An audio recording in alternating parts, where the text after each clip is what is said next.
is the Mike Calta Show. It's 102.5 The Bone. Good morning, everybody. It's Wednesday, October 23rd, 2024, and we are coming to you live. How's everybody doing today? Good. Much better today. Yeah? Oh, yeah, I got a lot some more sleep. Yeah, sure. yeah. Sure, no late night football games. I didn't even turn the TV on. I went in the bedroom to lay down, and the TV was on pause for some reason. I just got in bed, and I left it on pause and just went to sleep. We had an early Lightning game. Lightning started at 6:45, and then basketball's back, baby. Boston Celtics. Oh, already? Yeah, basketball's back. Wow. Yeah. I'm a W guy. I can't get. I really can't get into the NBA. Gio, just for the difference to see how easy these guys make threes and dunk the basketball. Yeah, it's wild. So what do they do? Just mostly free throws or layups? Who? The WNBA. WNBA. It's a a lot of deep shots. Yeah, I mean they do threes and stuff, and there's a lot of driving and stuff, but it's a lot of alley-oop. That's a layup instead of a dunk. A lot of sloppy turnovers. A lot of kicking the ball into the stands and stuff. Really? Oh yeah, it's pretty wild, and just airball threes. Yeah. It's like Kobe, and just totally miss whatever. But that's a 2 for 24 run right there. Yeah. Oh yeah, a lot of that too. 2 for 24.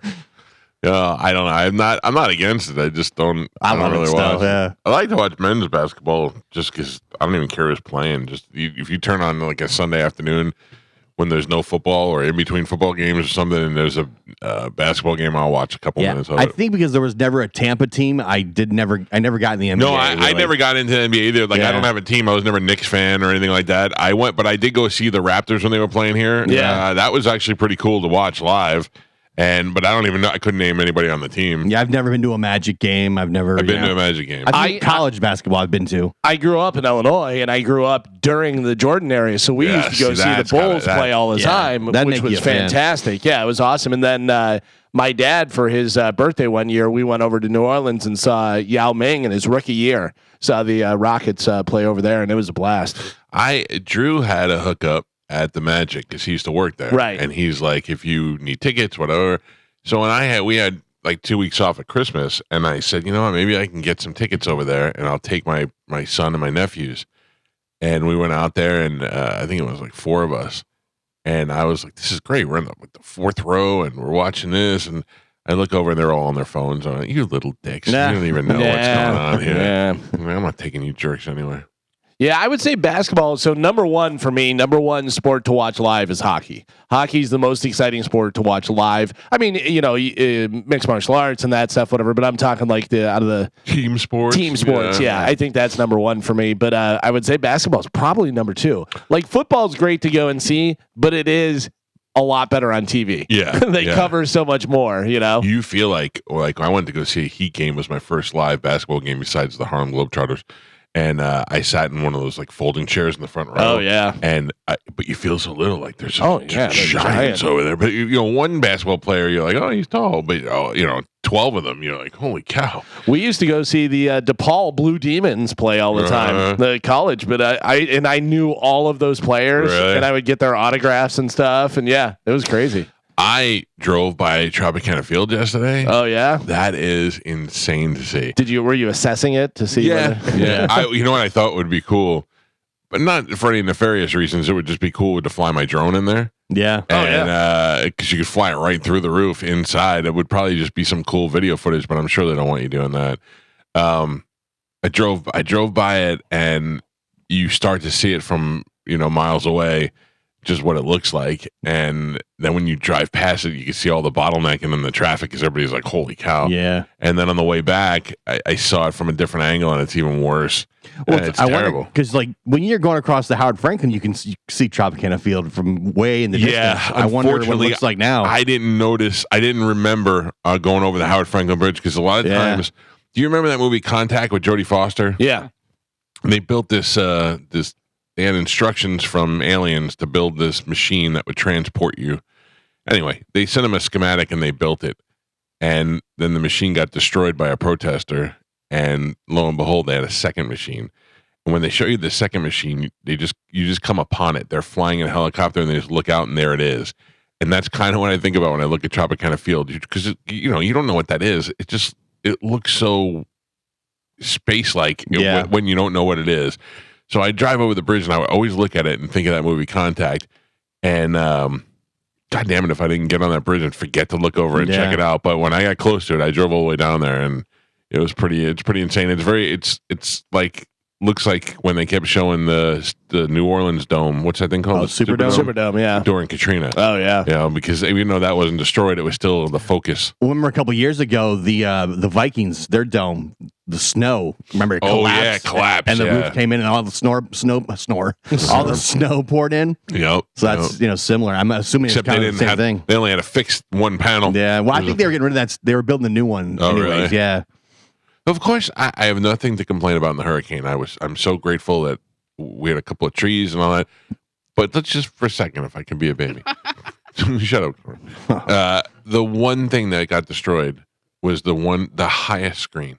Like of all the pool, I got 9 million screens on there. The one that they get is the one that is in the dead center and the top of the. Oh, it's just ridiculous. The one you can't just go to Home Depot and fix yourself. No, it's like you can't fix screens yourself anyway. Yeah, it is hard. No, but Tom can, and my brother-in-law can. Yeah, but the problem is that in order to get to this, you have to build like a scaffold to get up there and do it. So I have to go. I mean, I have a good screen. The lady that fixed the screen panels last time, her company was great. I just, it goes from being $100 to $600. Yeah, it's ridiculous.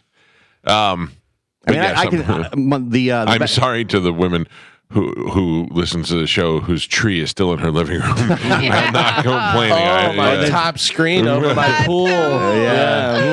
This poor lady, she put up a thing yesterday, a video. She goes, every morning I get up and I say good morning to the tree in my living room. Oh, and then she goes, and then I sit on my couch and have coffee, and she's outside like 20 yards behind her house trying to sit on her couch. Oh, that's just terrible. That's terrible. Your screen's too high. My screen is too high. There's leaves in my pool. Can you still use it? Oh, yeah, it's totally fine. No, I'll have you know, the big problem, birds are flying in. Oh no. Man. Send Gio out there. He can take care of the birds. Did you... I was looking at the Venmo emojis yesterday when we were talking about it. And did you send your wife money for bird food? Maybe. It just said it was money, a bird, and then like a hamburger. I was like, oh, did you pay money for bird food? That was Chicken Big Mac. Chicken Big Mac. I was going to make a joke, but it really was. Yep, that's what it was. That's hilarious. I forget why I said the. Yeah, I love to come up with dumb emojis for different Venmo payments. Yep. My son is going out tonight with a guy. Oh, congratulations. Okay. How romantic. You going to put on the red star lights? They will be traveling together. His name is Boogie with the Hoodie. Oh, yeah. All right. You know really? who that is? Yeah. You know who that is. I do. Mm-hmm. I can't play any of his music, but I do like him. Mr. Boogie with the Hoodie sounds like, when I picture that, I picture the kid from Fat Albert who used to wear the hat over his face. Yeah, I thought it was bubble gum. It's a Boogie with the Hoodie. Isn't that bubble gum that was over his head? No. You're talking about the pink. You're talking about the pink thing. I always thought that was. I just assumed he robbed white people in the day, and he didn't want to be seen. Is it Boogie like booger in the hoodie? I don't know. A Boogie with the Hoodie. Oh, I was thinking it was like a booger in a hoodie. Yeah, that's what I always think too. A Boogie with the Hoodie. A boogie. Yeah. I don't think we can say. I don't want Dumb Donald wears a pink knit cap that covers his entire head and face. All these years, nothing against you, but I'm saying, we just ruined it for you. All these years, you just assumed it was bubblegum. Yeah, whenever I was a little kid, because you saw it and it looked like a big, he blew a bubble and it popped on his head. Why would he leave it? He's Dumb Donald. Because it's a cartoon, Carmen. Because it's about a. Why would they play a radiator instead of an accordion? Yeah, by the way, it's about a 7-year-old that weighs 4,000 pounds. And they all live in a dump. You know what I mean? I don't know. I've never seen it. Wasn't the intro to the cartoon live action though? No, Bill Cosby danced. Okay, Bill Cosby, and then you're right. It like swept. I think I remember that. So it covered his entire head except for his face, eyes, and mouth. He also wore a large green sleeve jersey with 2 blue stripes on either side. Yeah, and blue pants, green socks, blue sneakers. He was very fashionable. I theme song. Oh yeah, but they had like Quincy Jones was making all those songs. Exactly. But think about now if someone pitched the concept. We're going to make a cartoon about a real fat kid. Yeah. Yeah, but he was like the hero of the group. Yeah, but I mean, today you'd get canceled. Well, I mean, fat shaming. a bunch of ignorant black kids walking around the neighborhood going, "Ooba dooba dooba doo." There's one guy, that's how he talked. "Ooba dooba dooba doo." Right. The only smart one's the fat one? He was the hero. They only brought him out like when they needed to say Shazam. Fat Albert came out when there was a problem. He's like, "I'll come out there and I'll fix it." Wasn't there an episode where Fat Albert was with Scooby-Doo? I'm sure. Yeah, they did a crossover. Yeah, those were always cool. Sure. Fat Albert was supposed to be 16. Oh. I thought he was younger. Yeah. Were the other kids younger and that's why he was like the hero? Maybe. That'd be weird. Just a bunch of young kids following a dude into a dump. Come on, kids.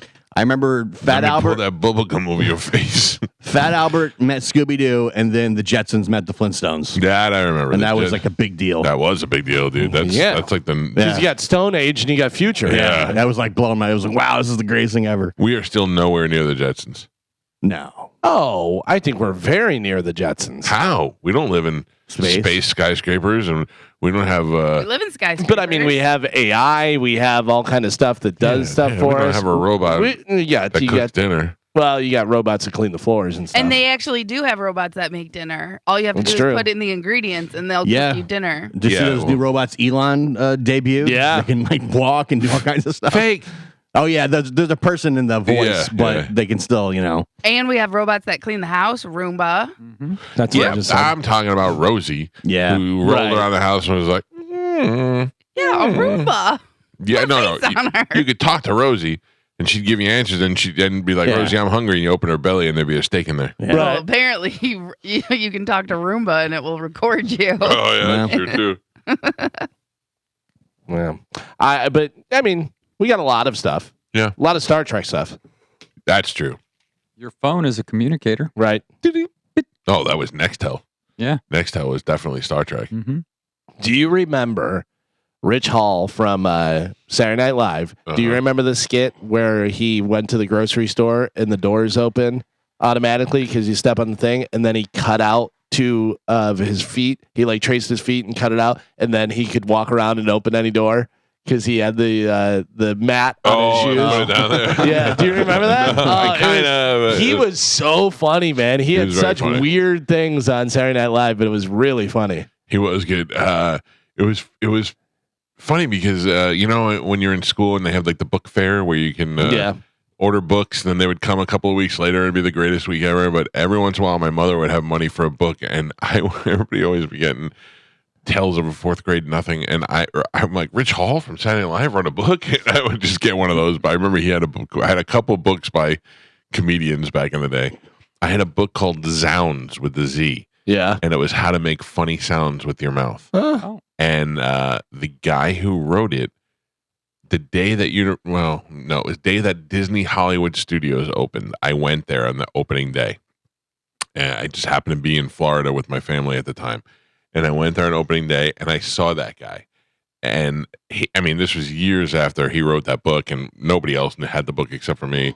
And I went up to that guy, and I guess he worked at Disney at the time, like not as a worker, but like as an entertainer. Right. And I went up to him, and there were all these celebrities there. I mean, I'm confusing two opening days because it was also at Universal's, but there were all these major celebrities there. And I went up to that guy, and I wrote, "Excuse me," and he's like, "Yes." And I go, "Did you write a book called Zounds?" You would think that. Nobody ever came up to that guy. Yeah. Made his day, man. Now, is this a wig that he's wearing? The white hair? Yeah, I found it on Amazon. I was too young to remember. I don't know. It looks so weird. Yeah, he had like Doc Brown hair. I don't know his name. The book was Zounds with the Z. Illustrated by Elwood H. Smith. Yeah, I wonder if that guy's famous now, and I never put two and two together. Like if he's a comedian or something. I don't think so. What's his name? It doesn't say his name. It just said illustrated. That's the only name on the book. Elwood H. Smith. Yeah, that wasn't that guy's name. That's I know not that. him. No, but he did have some crazy white hair. Yeah, it looks fake.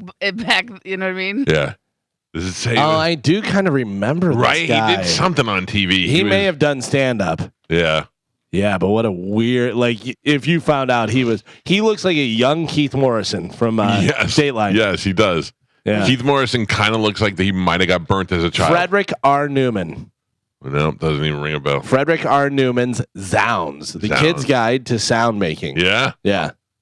What a nerd. Frederick R. Me, Newman. not him. Yeah. He's kind of got like Trump hair. Yeah, Right. he did. He had a big mess of hair.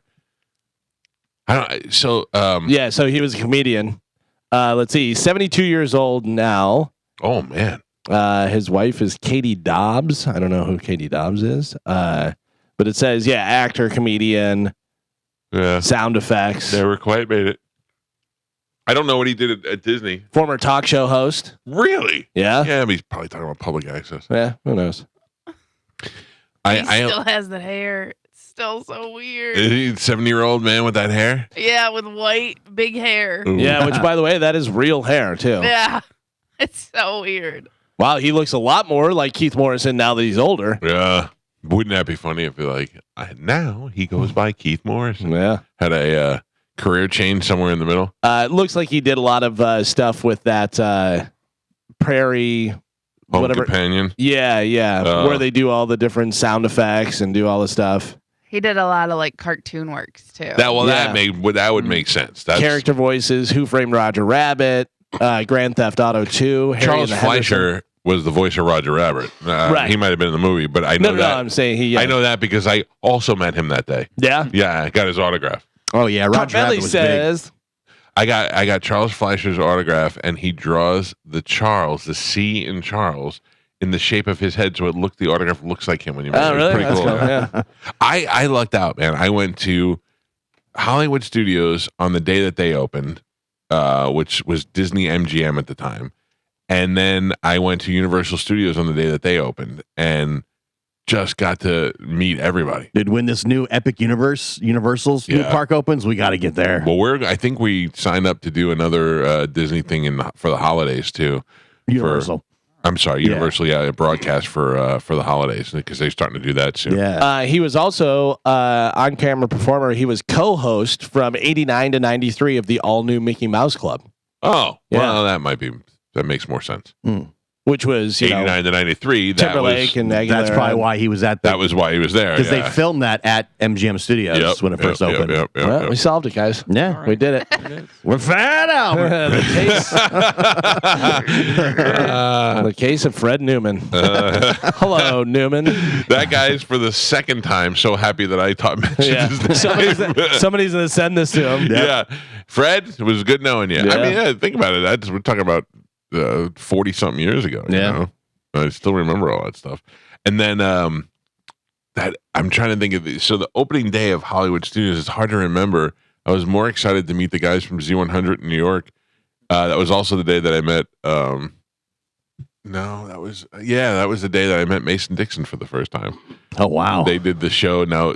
So they had all the radio stations were lined up in the streets of Hollywood Studios. Like they'd have like a table in their broadcast area, but not Mason Dixon.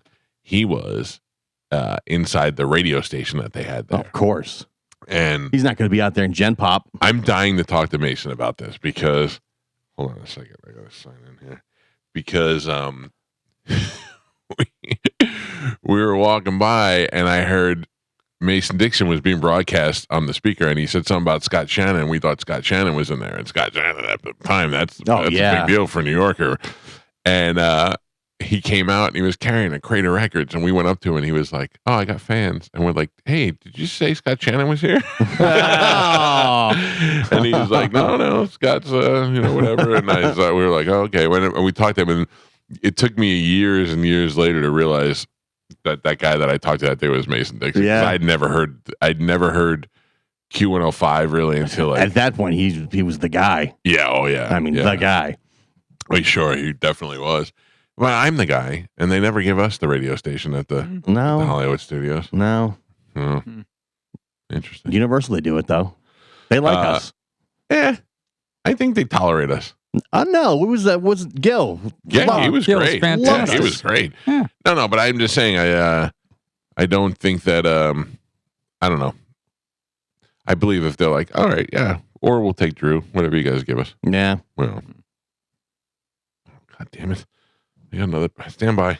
Stand by, Cernak, if you're listening. Oh, no. I have my engineer trying to fix some stuff in the computer, but I have to respond to it. Jesus Christ.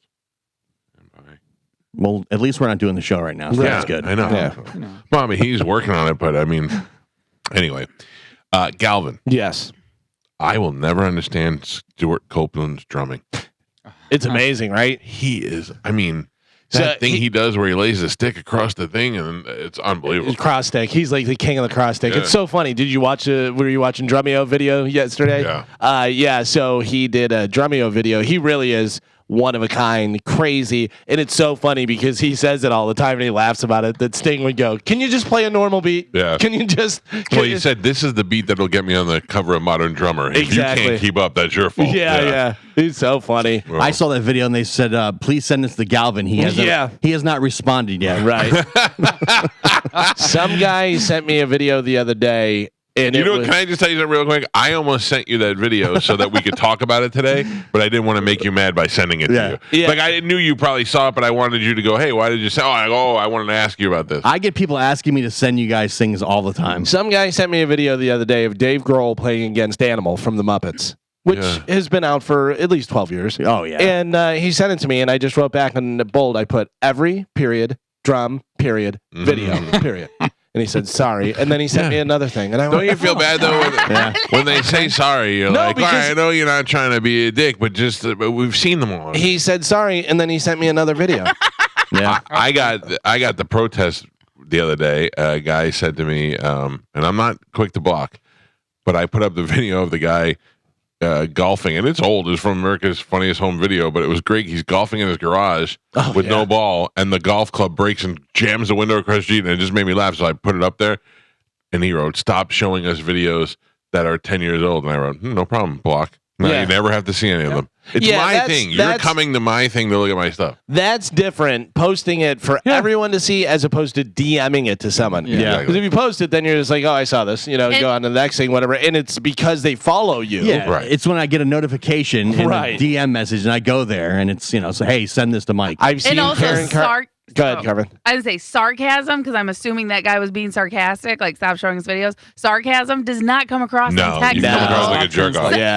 Exactly. And if you are a jerk off, we're going to block you. I'm getting a lot of Chicken Big Mac content recently. Yeah. Oh, all right. I've seen it all. Please stop. I ordered your hat. Whoever gets Geo for Christmas, I want to trade with you. I'm not going to wear it. Yeah. I've also seen the Karen Carpenter drumming video. Oh, really? Yeah. What? Oh, really? Rolling Stone said she was the best. Listen, she was a good drummer. Listen, when Joe knows the video, you know it's been around for a while. If our video guy knows the video. Yeah. I just I watched him play yesterday, and I thought, I don't know what. I mean, he's holding the drumsticks old school, the one on the left hand. Yeah. And then he's placing it down, and he's whacking it, and it sounds incredible. And it seems like he's always falling off the end of a cliff. Like, it's not going to fit, and then it fits, and you're like, that's crazy how he does that. So the interesting thing about him is he thought his dad was a businessman, found out when he was a teenager his dad was in the CIA. Oh. That's why he grew up in Cairo and this place, whatever. So those all influenced his drumming. Yeah. I'm going to tell my kids that. Yeah. Yeah, when I'm older, I'm going to be like, the reason we worked out of the house. Yeah, because I was a weapons maker. Galvin and Geo were operatives. Yeah. Those guns that you saw in the safe room, that was where my real office was. Carmen ran everything from the headquarters. Yep. She would tell me, like, if I had to go down a hallway, go right, turn left now. There's two coming at you. Yeah, my kids, believe it or not, still not impressed by me. No. Why would they be? I know. Look, hey, this guy can't even fix a screen by himself. Do you think my kids would be impressed if I could fix a screen? No. I got starlights in my ceiling in my car. That's what gets a kid in for that. Yeah, my wife got very mad at me when I told her that I said I was going to make sweet love to her under the starlights in the Sprinter. She's like, "Please stop saying that to Joey." Yeah, that is. Oh, come on. That is weird. I said it to embarrass him. It's little P. in front of your wife. Yeah. No, she wasn't there. Then you're telling was his friend there? Yeah, that's weird. Yeah, the friend thought it was very funny. Yeah, now Booger in the hoodie thinks it's going to be red lights, right? Yeah, I got to tell you. And now he's thinking about you making love. Well, that's what I said. I go, don't turn the red lights on, or you're gonna have to make sweet love to Boogie in a hoodie. I thought it was a booger in a hoodie. Now I feel a lot better. A boogie. A boogie. A boogie. Yeah, it's a booger. You gotta remember A Boogie. That's what that is. So he's dancing in a hoodie. And you like his music? I do. We can't play any. You may recognize a song. Look Back at It was his. Oh yeah, I do hit. know that song. Look back at it. Yeah. Yeah. Sounds great. Yeah. That's all I got. That's all we want, Carmen. Yeah. That's perfect. You're welcome. That's more than enough. But yeah, we can't. We definitely cannot play any of his stuff. Okay. Damn it. But- Somehow we'll get through the day. Yeah. But I do like him. I like him. Maybe we just play drum videos. Gio, Yes. I have to reverse my decision on something. Oh no. I That knew it's it. over for the Bucks. I knew it. No. Oh. We need to get the boom guys on. Oh, Jesus. Oh jeez. You're killing me. Listen to me. I wanted to have them on. Then they were here, and I really wanted to have them on. Yeah. And the Rizzler lives here. I don't know And what that is. oh my! You don't know the Rizzler? No. It's this little fat kid that does videos. Yeah. You sure Seems like a lot of very fat kids. impressed. It's like, oh, it's so cool. He's a modern day Fat Albert. Yeah, it's like, oh, look, he's like 7 and he's super fat. And that's Isn't this funny? You are really breaking the kid down. Oh, sorry. why Yeah, don't but you get, I feel like his dad's the one pushes him out there. why The don't you get, Rizzler, or The Rizzler. why don't you get little Gronk on next? Yeah, it's a Who's step Lil above Gronk? that. You don't know Lil Gronk? no. Oh, Lil Gronk Oh. was hot for like 3 days in the summertime or something. Oh. Yeah. Last year. Well, here's why. So the Boom guys were parodying on Saturday Night Live this weekend, and I was like, all right, it's over. They've jumped the shark, you know. Then last night, I said to my kids, they were just about to break off into different rooms, and I go, yeah, Gio talks to the Boom guy, and they came running back inside, and they're like, what? And I go, yeah, they were supposed to come on the show, and I said no, and they're like, why? And I go, the Boom, the guys who Costco guys, and he goes, you gotta have them on. They were losing their minds. I can't believe this because the exact same thing happened at my house. Oh my God. I told my kids, I'm like, look, I just talked to the Boom dad. Yeah. And they were like, oh my gosh, when's he going to be on the show? And then a couple days ago, they're like, did you ever get him on the show? I said, no, Mike changed his mind as one of them. They were like, what? Why would he do that? I'm learning now. My I was daughter wrong. was like, why would he do that? Just to be clear, we're doing the show for 12-year-olds now, or what is happening? But they had the exact same reaction. They're They, like, why would he do that? my son was like, they are everywhere. They're Yeah. every video on the internet. They're everywhere. And I went, oh. And they're doing collabs with other major It's too TikTok late. people. We had them early. Now they've moved on. Oh yeah, they're Yeah. not coming Yeah, now. they're not doing us now. They're gonna Small time be radio. Get Pat out of here. McAfee. Pat McAfee's. Yeah. They're all dancing I and just singing picture it and everything. MJ doing the little. I was talking to him a month ago. Now he's like, "Oh, we're on SNL. Now you want us on? Forget about it." Yeah. Well, we asked him a long time ago. Yeah. Like, But- yeah, you but turned them down. Then we said, I had to tell him no. No, you did. Yeah. Did you? What'd you say? I said, "Oh, we're gonna pass it this time."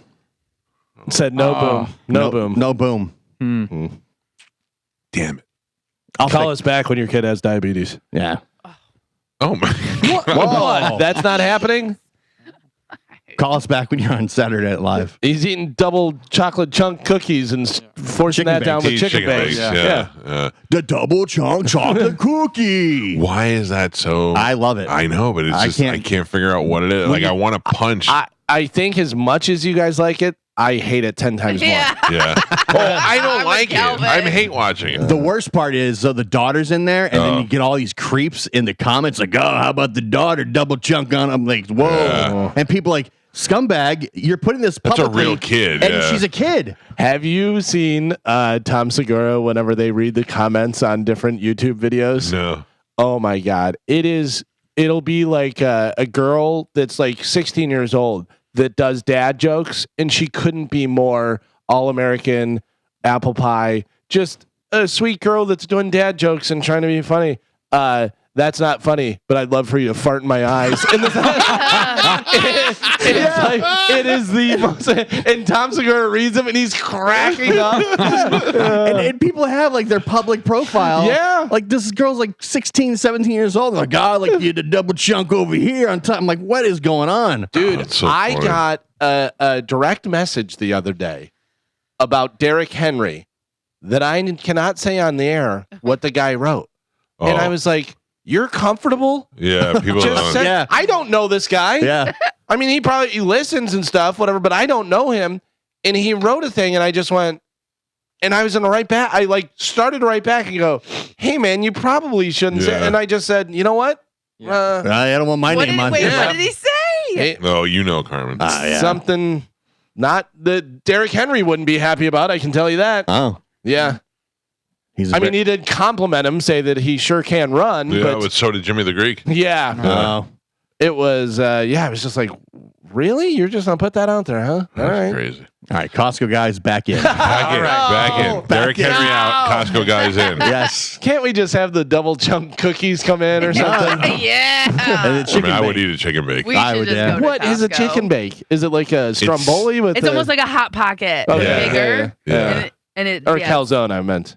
I've never eaten any food from Costco, although I know a lot of people do. I'm Yeah. not saying I wouldn't. I never go there to eat. I go there to shop. And that guy said that the hot dogs will always stay $1.50. Isn't that Yes. the deal? I think so, Like, yeah. what did he? Well, he's alive. Well, but didn't he put it in his thing? Like, after I'm dead, you still have to keep it $1.50. He's definitely trying, but I think that there might be like a loophole because Or the time's running out or something. Right. Yeah, because I remember seeing an interview with the guy that owns Arizona iced tea. Yeah. And those are 99 cents, right? They're Yeah. the big thing, 99 cents. Still. And they were talking to him, and they were like, "You could raise the price." And he goes, "Why?" He goes, "People are struggling." And he goes, "I'm making good money." Right. He goes, "Our company is successful, hot and we're, dogs aren't going to put us over the edge. we're doing very well." But the Arizona iced tea, he's like, "Keep it 99 cents." He goes, "I'm not saying that I'll never change it." He goes, "But right now, I don't want to." Yeah. You know, Well, that's good. All right. yeah, That guy should be president. yeah. You used to be able to go into Costco into the food court, but without a membership. But now Yeah, they changed that. Shut that down. Shut it down. Yeah.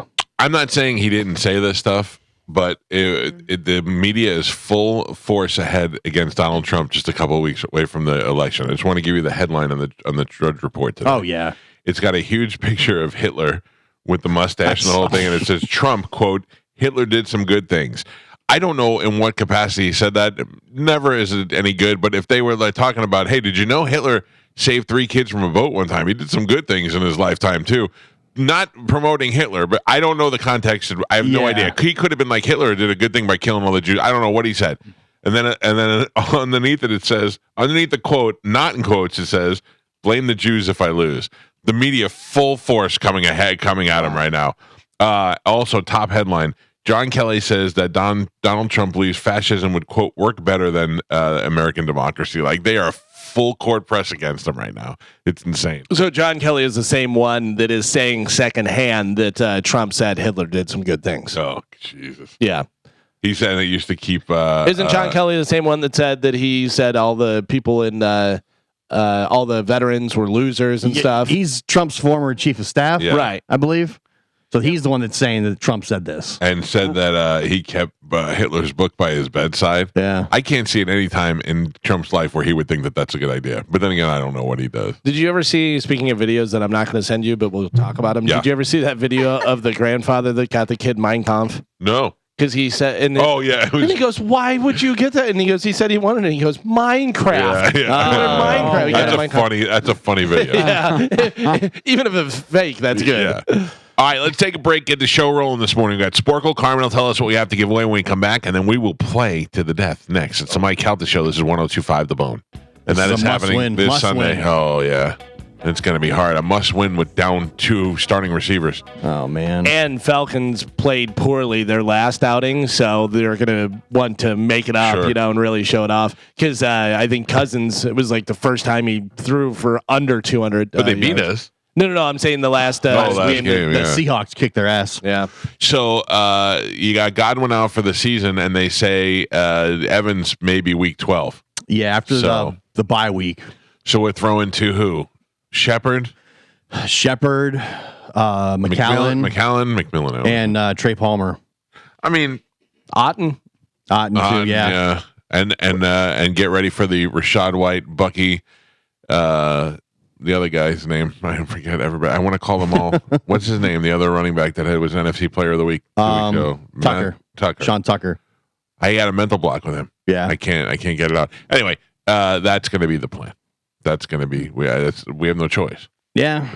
Unless all of a sudden, what if Trey Palmer emerges as that guy that we thought he was going to be? That's really what you're going to need to happen, Yeah. All right. Two things. One, before everybody jumps on me, Kirk Cousins threw for 232 yards. So I was wrong, but that's low for him. Yeah. But then also, is there a possibility of them trying to bring anybody in? Is that possible? So yesterday I was watching. I see Antonio Brown memes everywhere. Yeah. I was watching Todd Bowles' press conference because I was wondering about that, and he says currently that they're happy with what they got and they're going to go with their young guys. But he's also the same guy that left them in to get hurt. But I think he's also not going to say, of course, we'd love to make some trades. Right. Like if you're not going to go ahead and just put that out there. I know there's been talks about Cooper Kupp from the Rams. That'd be cool. I guess he wants out of there. Williams with the Jets. I know I've seen DeAndre Hopkins' name thrown out there. So I see everybody with the Jets would like to leave, I think. Yeah, I think because he was basically now replaced by Devontae Adams. Right. So I don't. Do they make a move? I don't know. I wouldn't go get a Cooper Kupp because the Rams want like a second round pick, and he's got a lot of money, and he gets hurt a lot. Yeah, I think Kupp is supposedly playing this week. Like he's just coming back. Yeah, I mean, you're gonna get Evans back at some point, and they think there is a slight possibility that if the Bucs could make it deep in the playoffs, that Godwin can even come back. Oof. Really? That's. I mean, it's if you're making it deep in the playoffs without Godwin, do you all of a sudden put Godwin back in? I mean, something clicked if you're making it deep in the playoffs. Yeah, I mean, if he can come back, because they're like bones heal. I love the way they play Godwin in those short dumps, and then he just grabs those yards. He was just doing so good, so fast. Sucks. All right, we got stuff to give away, Carmen. Besides the tailgate, what else do we have? We have tickets for Lightning versus Nashville happening Monday. Oh, that's Stamkos return. Yep. Brian Regan, Reggae Rise Up, Thomas Rhett, Monster Jam, and the tailgate. Oh man, it's good to see Brian Regan at Monster Jam. Yeah, that's gonna be good. All right, let's do it right now with a little bit of Sporkle. Here we go. Carmen is the keeper of Sporkle. Pat is your judge and scorekeeper. Galvin going for 3 in a row today. Oh, what? I don't know. Maybe. Carmen, what are we playing today? Yes, he is. Today we're playing numbers in music. Can you name the numbers being referenced from the musical hint? Now, I'm going to say this. I don't care if it's money, apples, birds. It doesn't matter. I just need the number. Birds and apples. All right. The number on the paper. Yes. Geo. What? That was all reference to you. I'm sorry. I like the rules. No. All right, your first one. The number of holes it takes to fill the Albert Hall. Beatles, A Day in the Life. You're saying the number of holes? 3. The number of holes. 24 holes. Add out 300 holes. That's a good guess. I thought it was 3, 4,000. Oh. Yeah. All right. Hey. That's a lot of holes. Hey. What's a hole? No idea. You know. It's the Beatles. I don't know. Not what Beatles Galvin and- thought. Yeah. Apparently. The captain of the Hotel California hasn't had the Spirit Don Henley requested. 1969. Oh, damn it. I thought you were going to Mike add Calta. Yeah, It can be any type of number. Gotcha. That's, Okay. Apples, birds, anything. Yep. yeah. I'm waiting for birds. Yeah. My bad. Speed that Sammy Hagar. 55. Galvin. If the bare naked ladies had this 1 much week. money. What'd you say, Mike? $1 million. 1 week. $1 million. 1 million. Yes, Mike Calta. Just No, 1 million. no. Mike said 1 week. Yeah, so did I. I'm sorry, Galvin. Thank you. We only needed 1 million. Yeah. All right. yeah. 3 holes. Not happening. You can get your kicks on this 66. highway, Mike Calta. People tell Marvin Gaye to believe this much of what he Half. sees. Galvin. That's not a number. Gloria Gaynor would have changed her lock if she 2.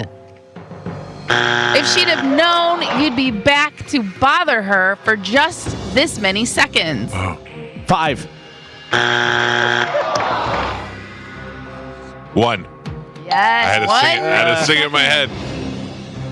How old was Tupac when his mama 16. kicked him on the streets?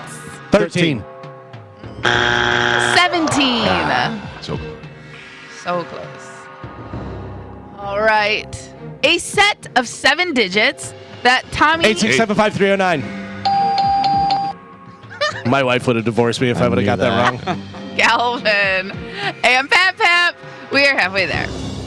Gio is not on the board. He has a total of 0 points. Trying. Michael has 3, and Galvin is your leader right now. He's winning by 1. He has 4. All right, we are doing numbers in music. You're giving me the numbers. Your next one, how many times you should knock on the ceiling? Galvin. How many decades Mick Jagger tells us kings and queens fought for the gods they made?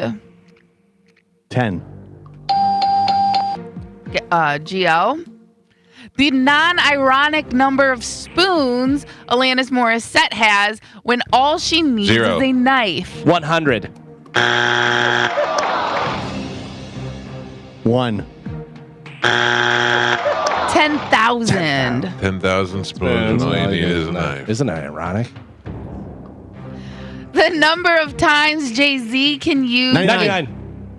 a homophone of the word two in one verse. 3. I 22. Oh. All the cats want to dance with a sweet little girl of this age. 16. Galvin. have no idea. Yeah.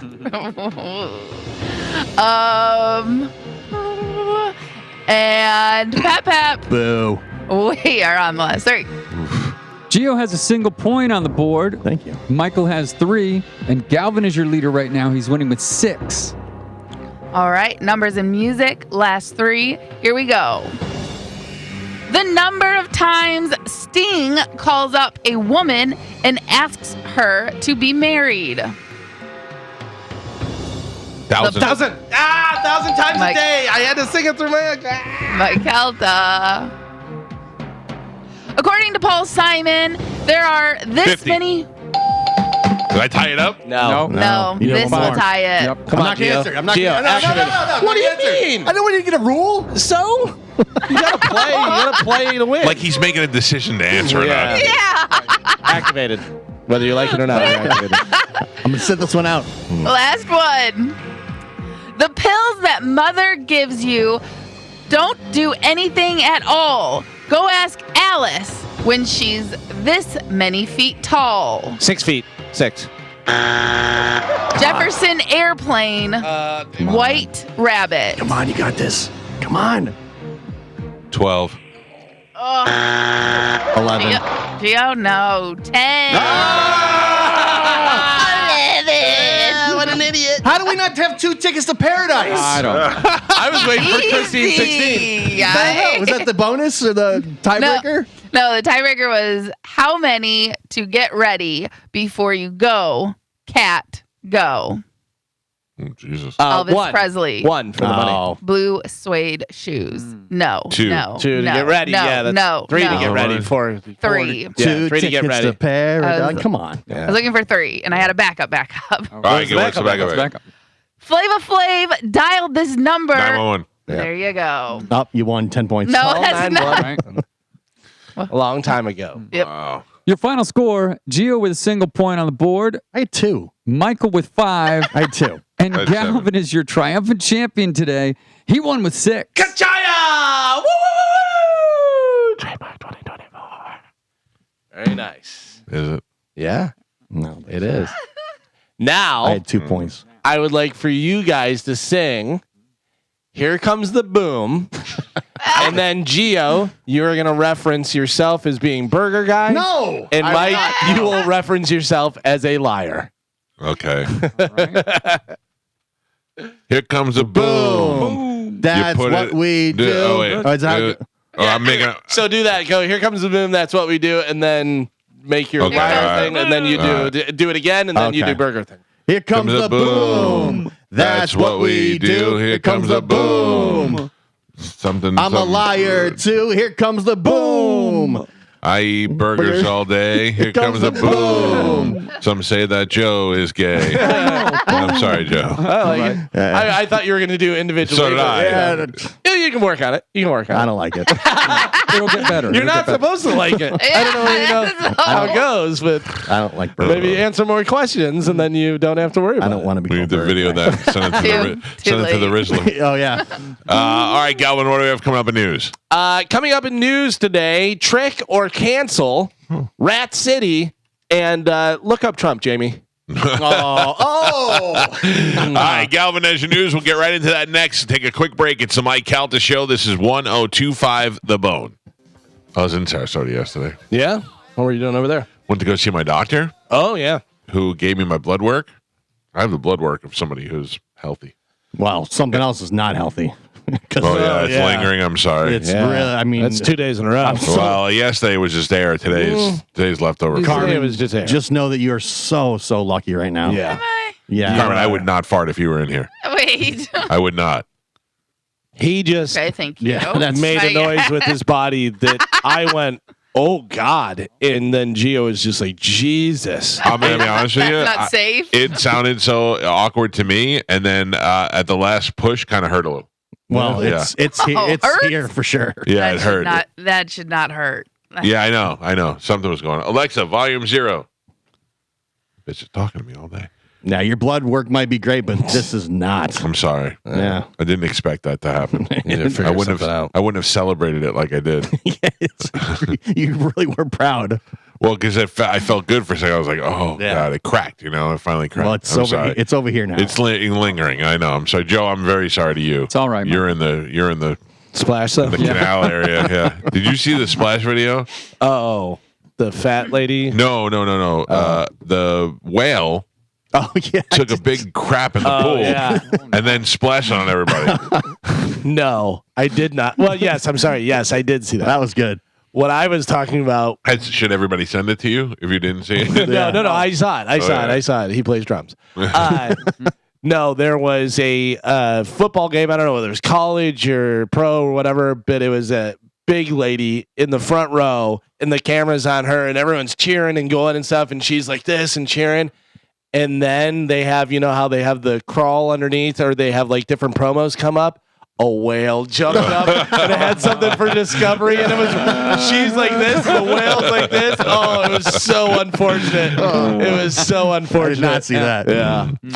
Well, I went and all my blood work was good. My cholesterol was good. My A1C was good. Everything was good. Huh? Yeah, it's very surprising. I'm not going to lie to you. He didn't come back with papers and go, did you go to fast food twice a month? No. We should put our blood work up, and then they have to draw a line from the blood work to the person that they think it belongs to. Oh yeah. Okay. Joe is in. Yeah, I'm in. Yeah. I'm in. Last time I went, it was just I had high cholesterol. I didn't. I was very impressed by that. Yeah. My cholesterol was good. My stuff that was high had come down. The oof wowza doctor doesn't work there anymore. You put him out of so business. then you're healthy? I mean, that was a while back when that was the If first she doesn't time. work there anymore, then you're fine, right? It has come down. What was the oof wowza? The cholesterol? Yeah, it was the cholesterol. She was reading back my results, and she's like reading. She's like, "This looks good," and she goes, "Oof, wowza." I'm going, what? And she goes, "You Not a good bedside manner. No, she's like, "You need to get your cholesterol, in check. Yeah. 'Cause you're not on a good path." Yeah, you should stop eating those burgers. Yeah. Burger guy. Stop calling me burger. You earned it. Don't make it like. Never stop. It's too late. Yeah. I feel like you guys are just being mean to me now. Dog guy, drum guy, burger guy, liar, I feel attacked. video guy. Ironically. Pointed at Gio, I'm assuming. No, ironically. Yeah. Garbage guy. Dog guy, Garbage guy. drum guy, burger guy, video guy, liar guy, optimistic liar guy, and then Carmen is not a guy. Yeah. Yeah. So there you go. Beard lady. I don't like it. Shaving lady. Yeah. Yeah. Yeah. Oh, Carmen, don't talk about shaving your mole, you weirdo. Ew, what did you do? You shaved your I mole? didn't do it on purpose. I was I saying know. I You don't have to talk about Carmen, it. Why? Carmen, as a mole haver, you have to shave your mole. Well, You know no, what's I grosser don't. than you know what's grosser than a mole? A hairy mole. Yeah, well, it's not hairy. It's just in a place that, like, when I was getting ready, my razor ran across it, and it was bleeding. And then she's like, now it's bigger. It's because it's swollen. Because Where I was is it? irritated. It's right at the bottom of my neck. Oh, you're probably gonna get cancer. She's in there with a straight razor. That's not how that works. Let me tell you about my bloody hairy mole. Yeah, right? It's not hairy. Mole lady. Mole lady. Oh. Yeah. Drum guy, burger guy, liar guy, video guy. Mole lady. So gross. So gross. I'm gonna get you a mole hat. Still better than burger guy. Burger guy. I don't know. I'd go to lunch with burger guy. I'm not going to eat with mole guy lady. Burger guy's fun. Hairy mole is not. Burger guy, you feel like he's got burgers on him, like what's his name, Terry from Longest Yard. Yeah. I got a quarter pounder. Yeah, and the mole lady is staring at you while you're eating, licking her own mole. Bloody mole or double cheeseburger. Oh yeah, delicious. Put my mole in your cheese. Yeah, gross. Listeria. All right, ladies and gentlemen, time to check in with Galvin. He's got today's news. Mole lady. And now, news with Galvin on the Mike Calta Show. What do we have in news today, Galvin? Today's news is brought to you by Pelt Shoes. Stop in the Pelts. They have 6 locations throughout Pinellas, Sarasota, and Fort Myers. You can get yourself some new shoes. It's changing seasons now, so if you want to get some fall shoes, you need to get something. Yeah, it's mole season. You need to stomp on some moles. You can get some shoes in Pelts. They have all the different styles and brands that you're looking for. Whether you need some Nikes, you need some Hey Dudes, you need some flip-flops, you need some sandals, some boots. They have them all right there in stock, ready to go. So stop into a Pelts today. Make sure you tell them Galvin from the Mike Calta Show sent you. So Republican presidential nominee Donald Trump is set to appear on the Joe Rogan Experience in the near future. Friday the 25th. So this is after Joe Rogan once said that he had turned down opportunities to have Trump on his show because he, quote, didn't want to help the former president. Yeah. But he said he didn't want to help any politician. Any politician, Right, yeah. but That's the way I got talking it. to Trump at the time, yeah. Yeah. Yeah, he was on with Lex Friedman, and he said, yeah, I don't want to help him. I don't want to. But yeah, it's so funny. And I think also when he said that he liked, what's his name? The old guy, Sanders. No. Right? No. Well, who said that? Joe Rogan? Joe Rogan. They like Bernie Sanders or you like Kennedy? I know. No, he said he liked Bernie Sanders, and then everyone was like, he endorsed Bernie Sanders, and then he said he liked Kennedy, and then he was like, he endorsed Kennedy. So anytime he says anything about liking a person, then he gets, But Kennedy was on his show. Yeah. So he said Tulsi Gabbard a couple times. Right, but he clearly Bernie Sanders was on his show too. But Kennedy was on during the time he was running for president. Right. So he clearly did want to help some people. Oh yeah, he's done now. Yeah. I was going to say, is he done yet? Yeah, he's done. Yeah, that's right. People will still vote for him, but he's not. Yeah. I think once Trump did like Call Her Daddy and Nelk Boys and was doing all these different. Trump wasn't on Call Her Daddy. Or Harris. Yeah, but like Trump has been doing around. He did Bussing with the Boys. He did Nelk. Bussing with the Boys makes sense. Nelk Boys, I still don't get. Not that I don't get what they do. I just don't get how that's something you put the president on. They're trying to go for a young audience. But an audience doesn't vote? That 18 to 24 audience. Because the thing is with these podcasts, they know the exact demographics down to the numbers. Who's watching that stuff? And what city and everything else. Yeah. This is the same as when they made Clinton play saxophone on SNL. Arsenio. Right. Arsenio. So it's like, hey, you got 18 to 24-year-olds. Let's make Trump look cool.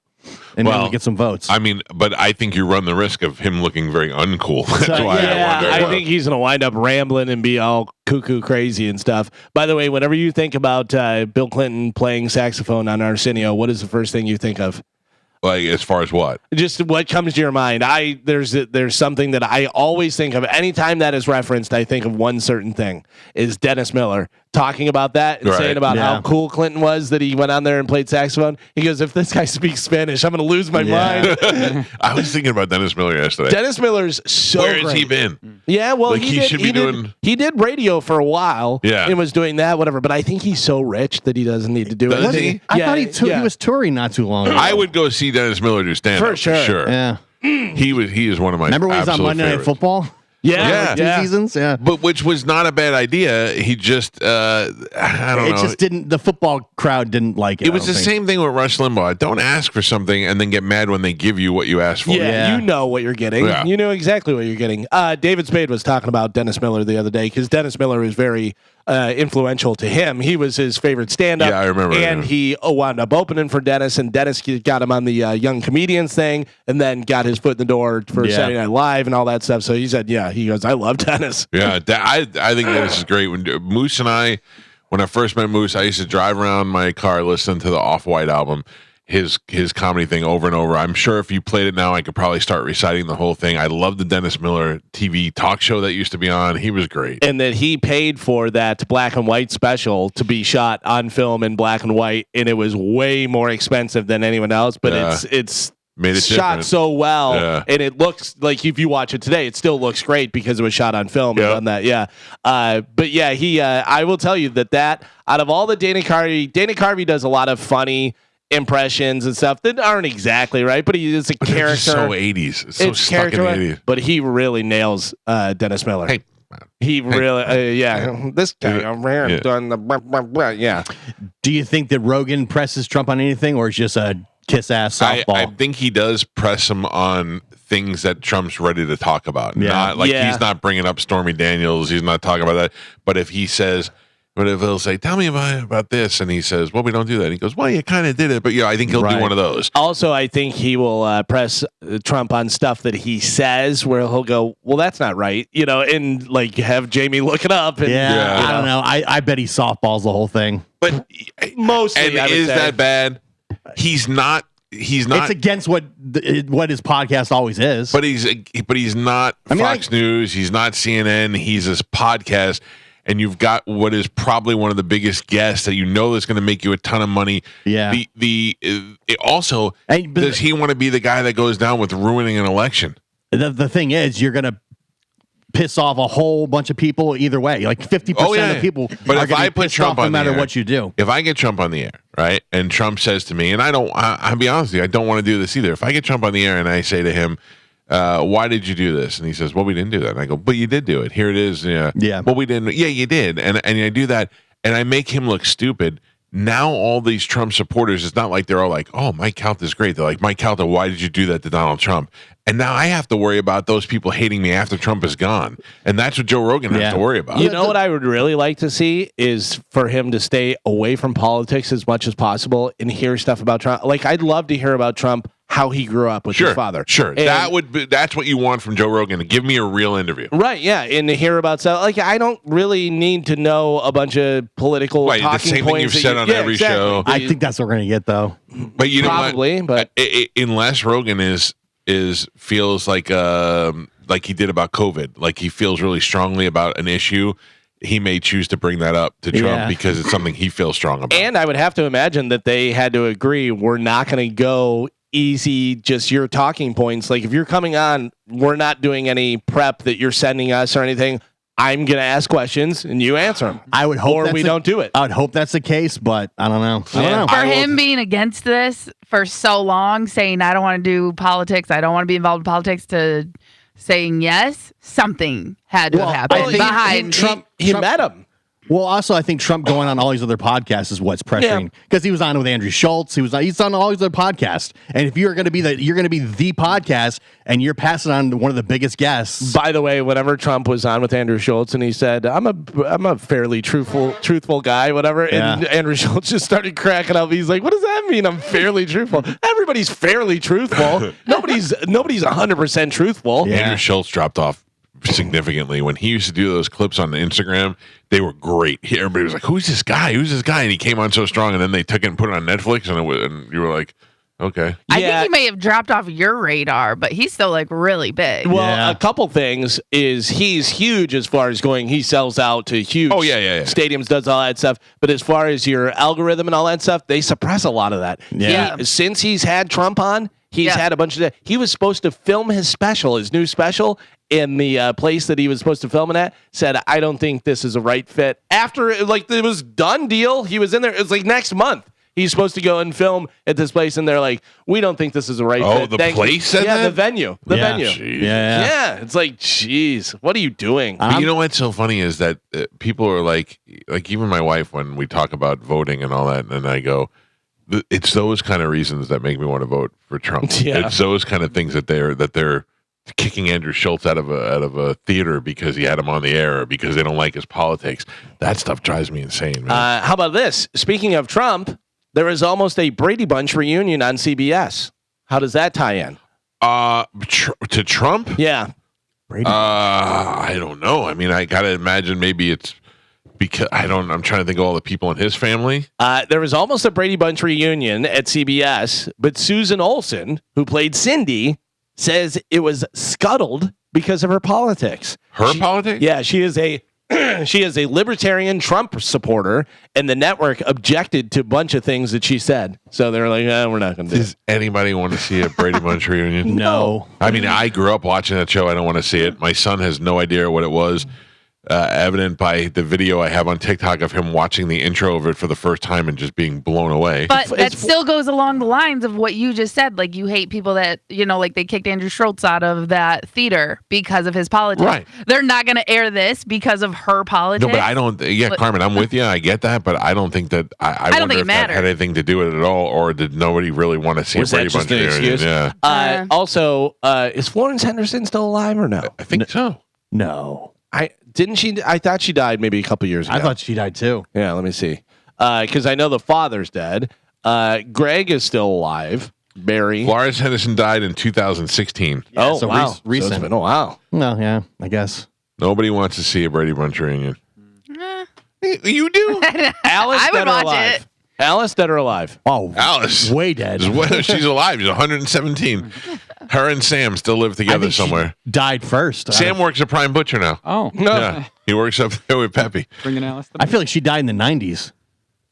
Joe just subtly dropped a Beastie Boy. No, line I in heard there. it. I heard it. I gotcha. Ann Davis died in 2014.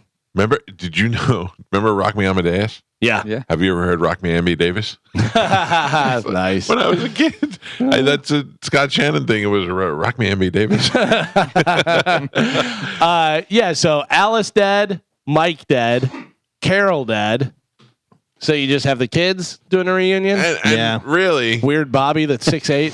You know, remember when they made the Brady Bunch movies, like the reboots? Yeah. Yeah. I used to be friends with the kid that played Peter because he went to Florida State. Oh, really? Yeah. He was, that's funny. He was a nice guy. he was good. Yeah. And Ben Stiller's wife played Marcia. Yeah. She was perfect. Yeah. And that girl that played Jan, she was great. The first one wasn't that bad. It was funny. It was good. Yeah, that's funny. I'm surprised they haven't tried to remake that. Yeah. You know what I Brady mean? Bunch? Yeah, like new people don't know that movie, don't know the TV show. right. But think about all the movies like 21 Jump Street Yeah. and stuff, Right. like all the movies that they remade and all the shows that they're remaking. Like that was so popular. Nostalgia's huge right now. I'm just shocked that no one's thought about remaking that. Well, you'd have to have it be a transgender lady who Right. Yeah. It had to be so who modern. adopted a black kid who had a gay Chinese friend. family. Yeah. well, that first reboot was like early 2000s. Yeah.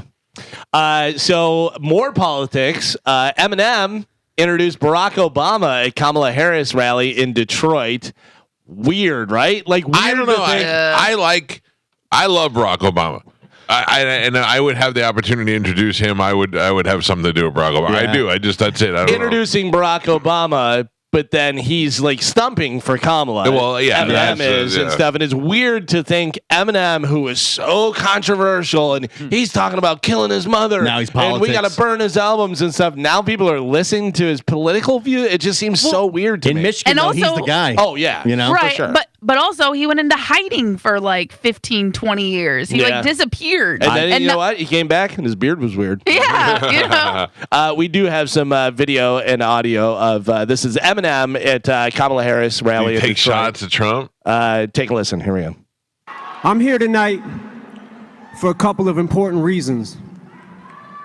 As most of you know, the city of Detroit and the whole state of Michigan mean a lot to me. And going into this election, the spotlight is on us more than ever, and I think it's important to use your voice So I'm encouraging everybody to get out and vote, please. I also think that people shouldn't be afraid to express their opinions. And I don't think anyone wants an America where people are worried about retribution or what people will do if you make your opinion known. I think Vice President Harris supports a future for this country where these freedoms and many others will be protected and upheld. And here to tell you much more about that, President Barack Obama. All right. This is just a lot of star power. Michigan, huge swing state, gonna arguably could decide the whole election. This is the answer to Kid Rock, because Kid Rock, Detroit, Michigan, Right. Kid Rock Trump guy, and Ted Nugent. So this is the big push now on both sides is to grab as many celebrities to garner attention as they can. Or, I'm sorry, Spanish, this is for you. Or was Eminem at a Diddy party and he was afraid of the. That too. Yeah, I saw a thing that said, "Good job, Eminem. You've been targeted." I mean, two big Michigan guys, Kid Rock and Eminem. Yeah, That's true. Fighting it out now. Both Detroit guys.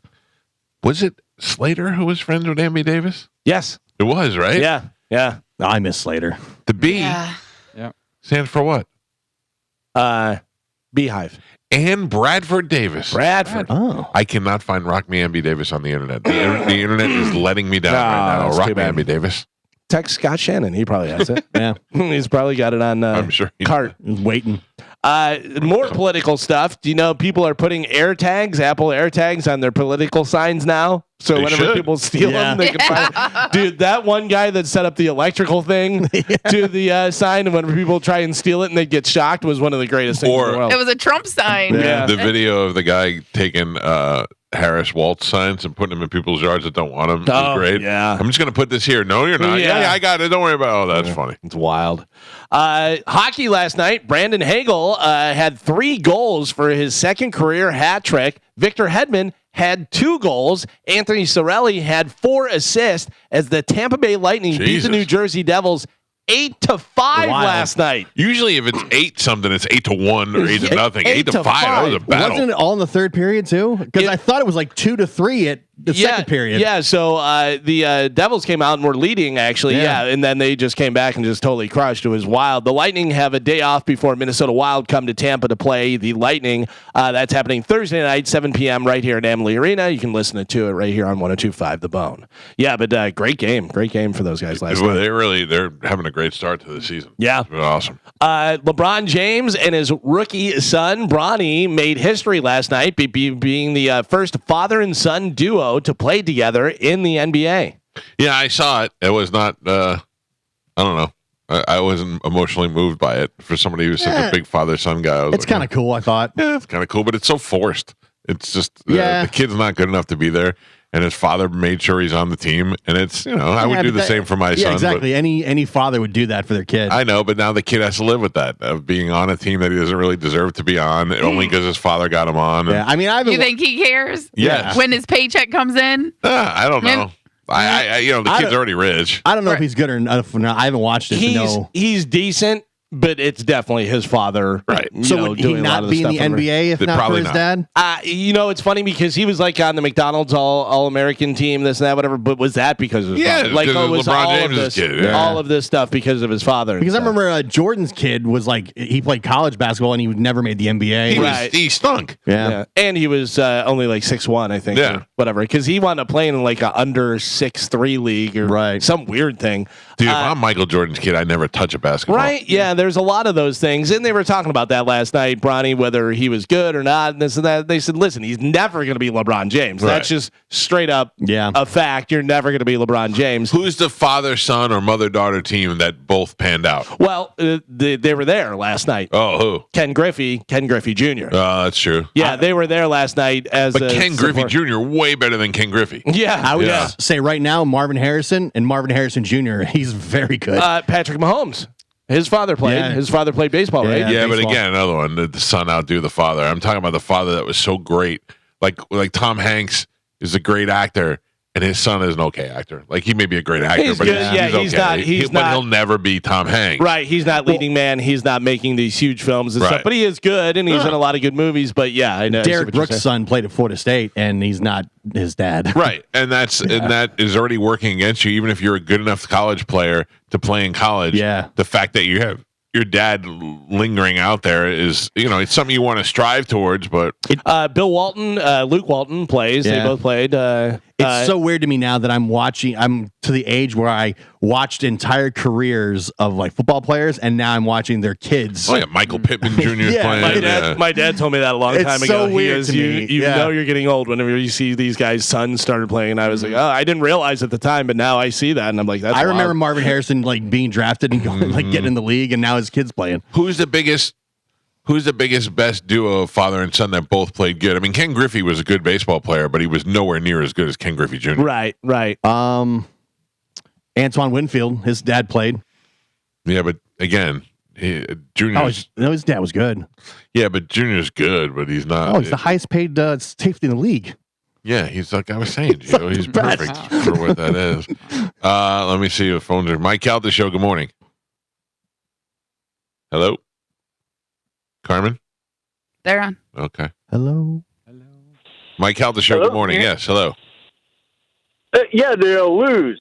Moises Alou and his father. Then you have the kid for Baltimore, Anderson.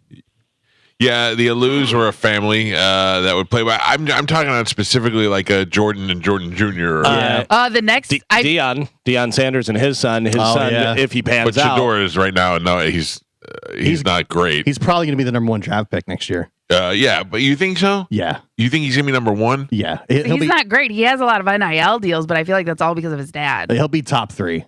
That's what I think. I think he'll be in the top 3. I don't know if he'll depending on what team it is, and then if it's either going to be Travis Hunter, who's also on that team, or Shooter Sanders. Dale Earnhardt Jr. Oh yeah. Yes, that's a very good one. Yeah, that's a very good one. The up and coming Tiger Woods. And his son is already like winning state champions as a freshman. All right, well, let's get in there and play with real men. Bobby and Barry Bonds. The Bonds, but again, Barry outdoing Bobby. Right. Mike Calta Show, good morning.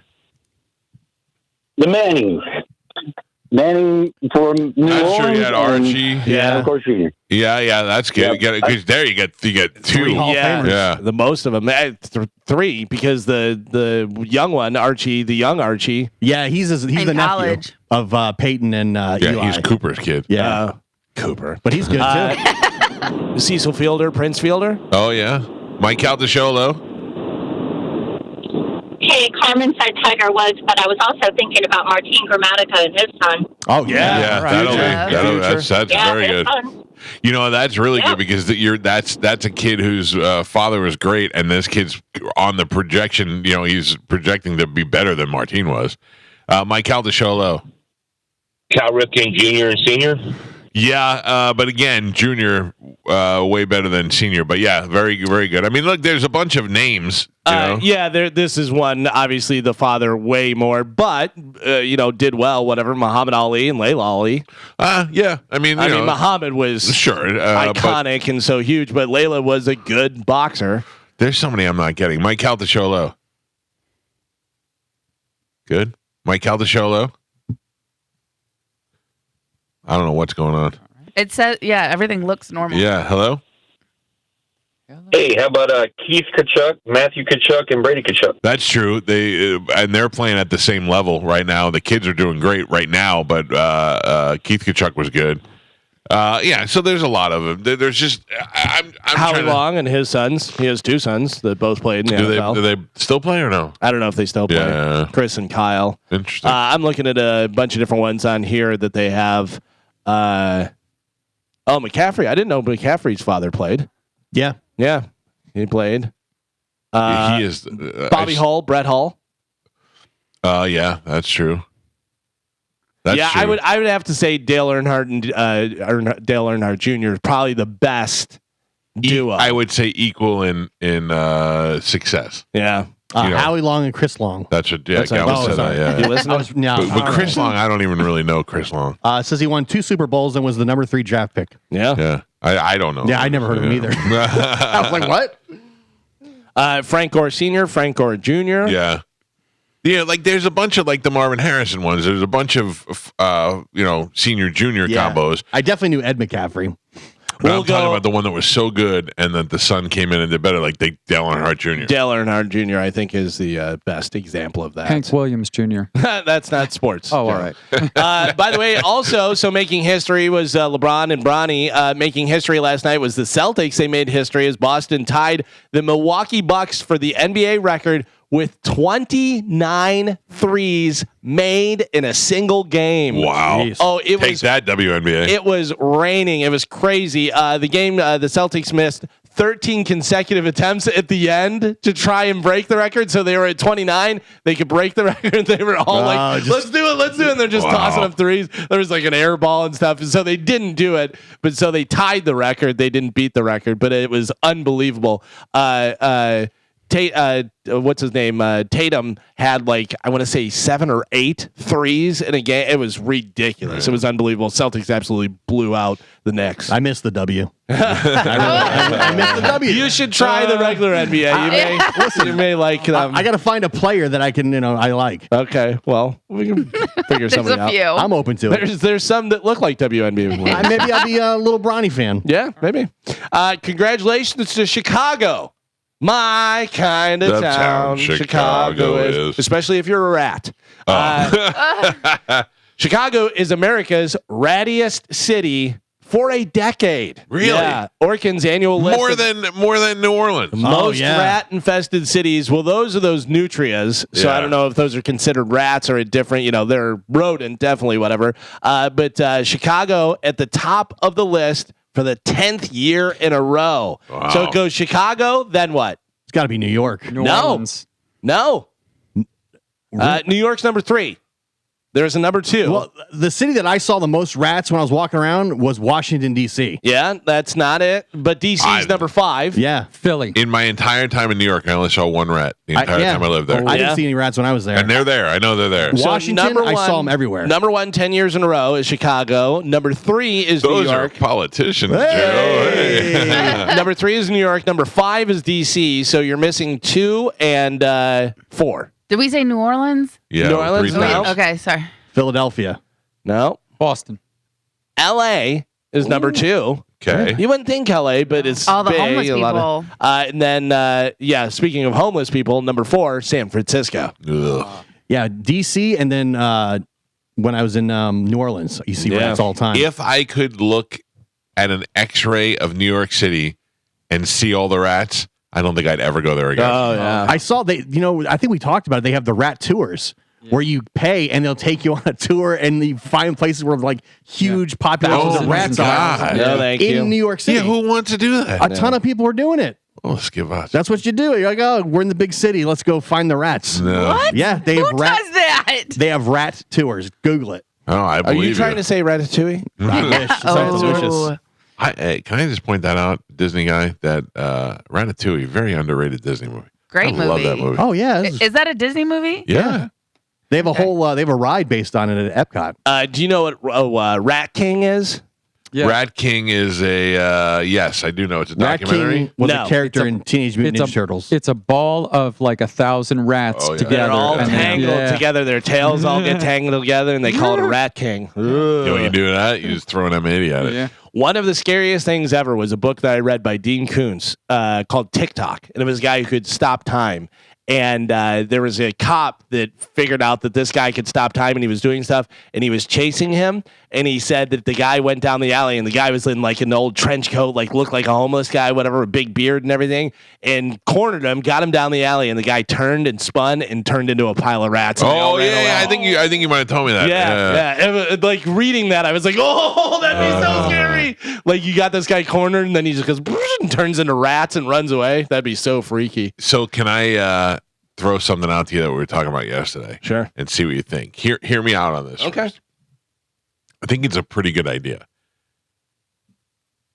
When I was at 98 Rock in the 90s, we did a 4th of July concert, I think, somewhere at a flea market in Pinellas Park. You recall that at all? Yeah, 49th Street, right? 49th Street Flea Market? Yes. Yeah. No, 49th Street is the one White that Elephant? No, you're thinking of the one that's right there by the race car. Was the wagon wheel in Pinellas Wagon Park? wheel is the one you're thinking of. Yeah. I mean, it's the one he's thinking of. This one was not. This one was somewhere else. Anyway, it doesn't really matter. It was the property. It wasn't the fact that it was a flea market. It was the property over there. So yesterday, I was driving by Tropicana Field, and I said to my wife, I have a great idea. And she said, what? And I said, what if the Rays go play in a dirt lot? And she goes, what do you mean? I go, what if they went and built a baseball field in a dirt lot like kids used to do, and the rest of the season played their games in the sandlot? If you build it, they will come. But how great would that be? Yeah. If they went over to that area, threw the bases down, hired umpires to come there, put some bleachers over there, and for the rest of the season, or for the whole season, played it in the sandlot. Why do they do it? Because the game has to go on, and that is what every baseball player kid started out as, on the sandlot playing. Yeah. Now they put, and I think that for the love of the game. And then I started thinking, this would be the most sponsored thing ever. People would be clamoring. ESPN would want to be there for all of this, even if they just did one game. Then my wife was wanting me to turn it into a movie. You should write a movie. But I think that the idea that came from me, because Mitch Albom had a book that he wrote. Do you know about this? I'm making the years up because I don't know. In the 90s, there was a baseball strike, and it got all the way up to the playoffs, and then they never played the playoffs. They never finished the season. So he wrote a book, and I think on the book, the players got together and built a field on an island somewhere, and a private island, just so they could finish out the season. They did it privately with no fans there or whatever, but they finished it just because they players, for the love of the game, wanted to finish out the season. And I thought, wouldn't it be great if the Rays are like, we built a lot. We built a baseball field. It's not very big, can't hold many people, but we love baseball, and we're going to finish out the season. We're going to play here, and this is what we're going to do. I think that would be the biggest thing. It would be the biggest thing if they go back to sandlot baseball in order to. That's how much they love baseball, that they're willing to play a season in the sandlot and to do it. No, it's all fantasy. I was just thinking about that as I drove past the stadium yesterday, and how sad that was that stadium was torn down. It's crazy. Yeah, I mean, I can make a bunch of jokes because the Rays don't like me and say all the things, but the truth is, it's really terrible. It's terrible for the players. It's terrible for the fans. It's terrible for the organization. It's surprising there's not some type of just temporary fix you can do to the Trop to still make it functional. Well, my wife said what everybody said. Well, why can't they just take the roof off and play without a roof? Because they don't have a drainage system. They don't have anything there. It's not built for that. I think that your dirt lot thing is a good idea, but I also think you're going to get this. I'm not playing in dirt. You know how many players are going to be like, that's the whole point. I'm not playing in dirt. But that's the whole point. It makes the players realize how much they love the game. I get that. I get that. But I bet you there's a ton of players. And right away, I think of Major League, and I think of, what's his name? God, I can't think of his name. Not Vaughn. The guy from LA Law, Corbin Burns. Yeah, like that type of guy. I'm not playing. Also, other teams are. I'm not putting my $10 million. This is how it goes in the movie. A lot. This is how it goes in the movie. They go, we are not playing in dirt. We're a Major League berth, the New York Yankees. And Aaron Judge stands up and he goes, I'll go. And they're like, what? I'll go. I used to love playing a lot when I was a kid. And the other guy's like, yeah, I'll do that. And then all of a sudden, the one player that didn't want to play looks like the dick, and he's like, well, yeah, I mean, if they're going to go, I'll go. You know? But also think about all the money they're going to lose on the concession and parking and stuff like that. No. But here's the thing. Food trucks. Right now, you don't have a stadium. Yeah. You don't have a stadium. That means the pop that you're going to get out of the Sandlot thing is huge. And then the one player who's the dick and doesn't want to play because he doesn't want to get hurt, he retires early and he becomes the play-by-play guy who's against it. You know, I don't know why they're doing this. No, I'm telling you, this. You need to write a love of the. It's a great movie. I'm going to get it. And I'm going to get the kid who played Zachary Levi is going to play the baseball player. No. You need a love of the game speech, Mike, or like a it'll be in there. a really good one. And it's going to be given by the best player, the one that they think doesn't want to go. Yeah. You got to do the scene like Rudy, where they all put their jersey down for Rudy to be. You know what I mean? Like there'll be a thing like that. Yeah. Yeah. He can take my spot. Yeah. This is great. All right. I'm telling you, it's either going to be a really bad movie or a really good situation in life. You heard it here first. You have to have Kevin Costner in there in some sort of manager role or something. Yeah, he's the manager. Yeah. And he there's a scene where he squats down, like he's going on his run. He goes on like a morning run, And then he gets the idea, and he squats down, and he picks up the sand, and it falls between his fingers, and then he looks up like, I got an idea. Yeah. We go back to but is that too on the nose because he was in Field of Dreams? Doesn't matter. He's Kevin Costner. I think you want him in every movie. I think you put Scott Eastwood in there as one of the star players. One of the players. Yeah, he's one of the star players. Yeah. And then he makes out with Wendy Peppercorn. Oh, wait. No. And then Squint. get those remaking guys. a movie. You just go back to the fat kid from Sandlot. He's like, we did this already. How great would that be if you had this whole thing going and all these pro players and stuff, whatever, and then just Squints comes in and goes, it's never going to work. Or how about, and ladies and gentlemen, to throw the first pitch, the Costco guys. We bring the boom. Everybody gets chicken bakes. You ruined it. Double chunk chocolate cookie. Dude, I'm telling you right now, this would be great. We build it. We build a lot. They will come. I'm here for it. Yeah. Thank you. We'll see what happens. Thank you very much. How about this? American Airlines is testing a new system that will shame travelers. Shame. Being too fat? No, not for being too fat, for doing something that I think everybody does. For people who attempt to board before their group has been called. I do that every time. I did every time, too. Yeah. Olivero got caught trying to do it in going to LA. Well, I always play dumb. Like, I don't know. That's the new thing is American Airlines is going to have a thing that'll beep and the agent will tell them to step aside until they're boarding. Good. So Olivero and I had like group 9, the very last group to get on, and we both had carry-ons. So I go, I'm going at 4. And he goes, what do you mean? I go, I'm going. They call group 4. Oh. So I go up there and they're like group 4, and I just go up and do my thing, get on a plane, turn around. No Olivero. He got busted at the thing. So when I just went to Vegas, I forgot to check in, and I was like, "Oh no!" I'm like the last group, this and that, and you can upgrade, but you have to pay for it. Yeah, it was a couple $100, and I was like, "Oh, I'm gonna upgrade." So now I was. You upgraded your check-in? Yeah, for a couple of $100. Yeah, I think I flew to Vegas for a couple $100. But I was 1 to 5. So I was you go everywhere. The very first. Yeah. And so I was like, all right, I'm going to do that. On the way back, again, I forgot to check in. I went, damn it. All right, well, I'll do the upgrade. Turned out it was a lot more on the way back. It wound up being like $1,300 or something. I was like, we're going to sit wherever we sit. Yeah. That's how that works. We were in the back by the toilet. So there you go. Denny's, oh no, is closing 150 restaurants over the next year. Scram slam. And they're reconsidering their 24/7 operation. So now no late night Denny's. Where is there a late night Denny's anymore? Right on Dale Mabry. Right. Yeah. Right there on Dale Mabry by 275 and across from 2001. There's one right there. There's one right down from the Hard Rock. I mean that one there lives off the money it makes on After Ebor. Yeah. For me, the OG Denny's is Trouble Creek Road and US 19 100% in Newport Richie. Sorry about that. We got a little Wi-Fi cutout, but we're back, baby. We're in the middle of news. Let's get back to news with Calvin. Middle of news. So today is let's see. No, you're not wearing them. No, what I have flip-flops on today. Yeah, today is National Croc Day. Oh, yeah. I'll break out the old Crocs. I'm assuming they mean Crocs. I don't think crocodile. I think or crock pot. Crock pot. No, it's National Croc Day. Okay. So I've never worn Crocs. I like them. Yeah, they're comfortable. I have the Hey Dudes. Yeah. Hey Dudes are great. Hey Dudes are very comfortable. I never had a Hey Dude. I need a Hey Dude. Yeah, I think you would like Hey Dudes. Okay. Yeah, very comfortable. Slip on. Don't have to tie it. Do anything. Whatever. The first time I put a Hey Dude, I was like, "Oh, these are nice." I will tell you though. I don't know. I feel weird whenever I wear Hey Dudes because I have shorts on and I don't wear socks with them. And Your then feet put the Hey Dudes on. No. I wear those Hoka slip-ons. Yeah. Oh, my feet stink when I don't wear it.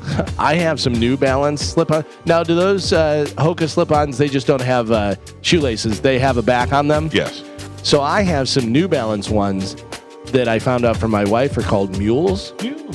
Carmen, you know what those are? Mules? No, I've never heard of those. Oh, so it's like regular... Not moles, mules. Regular shoe in the front, and then the back, there's no back on it. So it's almost like slippers that are shoes in the front. Gotcha. And they're called mules. And I was like, I feel very weird. Oh, like Crocs that aren't in sport mode. Yes. Yeah. Like that's what they look like is what I'm... Yeah. No, but they look like an actual tennis shoe that somebody cut the back off of. Oh, I don't like that. Yeah, I do. They're very comfortable. Yeah, but they're called mules. Some sad news. Fernando Valenzuela, the Mexican-born phenom for the Los Angeles Dodgers, who were in the World Series starting on Friday, who inspired Fernando Mania while winning the NL Cy Young Award and Rookie of the Year in 1981, has died. I did not know that. Yeah, he was only 63 years old. Fat bastard. Yeah. He was the fattest little Mexican pitcher, but man, people loved him. People loved him. It was insane. Yeah, it was like a whole thing, man. I remember, because I wasn't even really a baseball fan, but I knew him and I knew how people were going crazy Fernando for him. Valenzuela. Yeah. Oh, yeah. That was a big deal. Well, what a sad time to die. He probably would have been featured in these upcoming Yankee Dodgers series. Yeah, he would throw out a pitch or something, or be there as an ambassador or something like that. You know they're going to give him a moment of silence. Oh, or something. Absolutely. Yeah, maybe put a patch on the. A memento of silence. Yeah, a memento. Put a patch on the uniform, maybe, or just something like that. Another person who I know that you like, Mike. I don't know whether you heard this or not. Matthew Sweet. Oh, the guitar player? Matthew Sweet, singer and guitar player, suffered a debilitating stroke while on tour in Toronto earlier this month. A GoFundMe page has been started to help cover the cost of Sweet's medical bills, which could exceed $250,000. The 60-year-old musician must now be flown back to the States on an ambulance transport plane with medical staff on board to go into a specialized rehabilitation center where he'll receive around-the-clock therapy for 6 weeks. That's awful. That's according to his management and stuff. Yeah, so there is a GoFundMe. Yeah. He can't wipe his own ass. Yeah, having that sucks. Debilitating stroke. Ugh, terrible.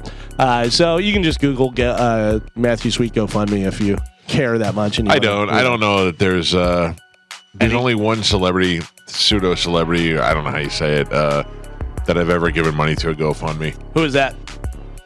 Brian Scalero. He's got multiple sclerosis, and he has to go for these ridiculously expensive treatments. Yeah. And if you can't pay for it, he doesn't get the treatment. So, I mean, it's so funny because I was talking to Bobby the other day, and Bobby's like, talking about money, and I go, it's so weird. Sometimes I'm at a point where I have a lot of money, and then it's sometimes where I don't. You know what I mean? Like right before the hurricane, I had spent so much money on things. I don't have a lot of money right now.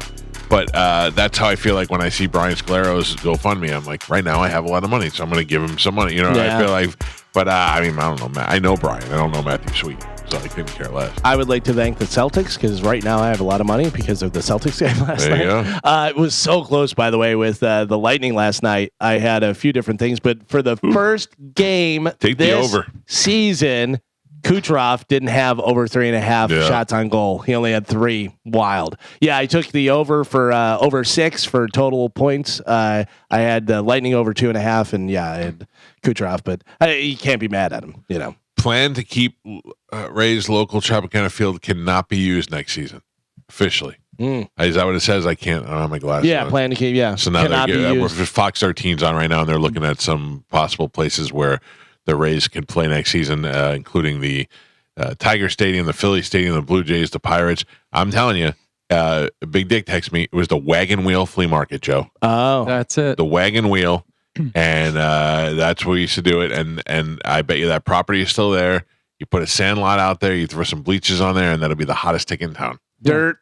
Plenty of dirt. It was on Park between Seminole and 66th Street. Yes, that's the one. Yeah, where the crawfish place is over there. Yeah. Ooh, how about this? Foreigner has extended their farewell tour, hot off the Rock and Roll Hall of Fame. And original singer Lou Gramm will join them on select dates. That's pretty cool. They will be here in Clearwater on March 15th of next year.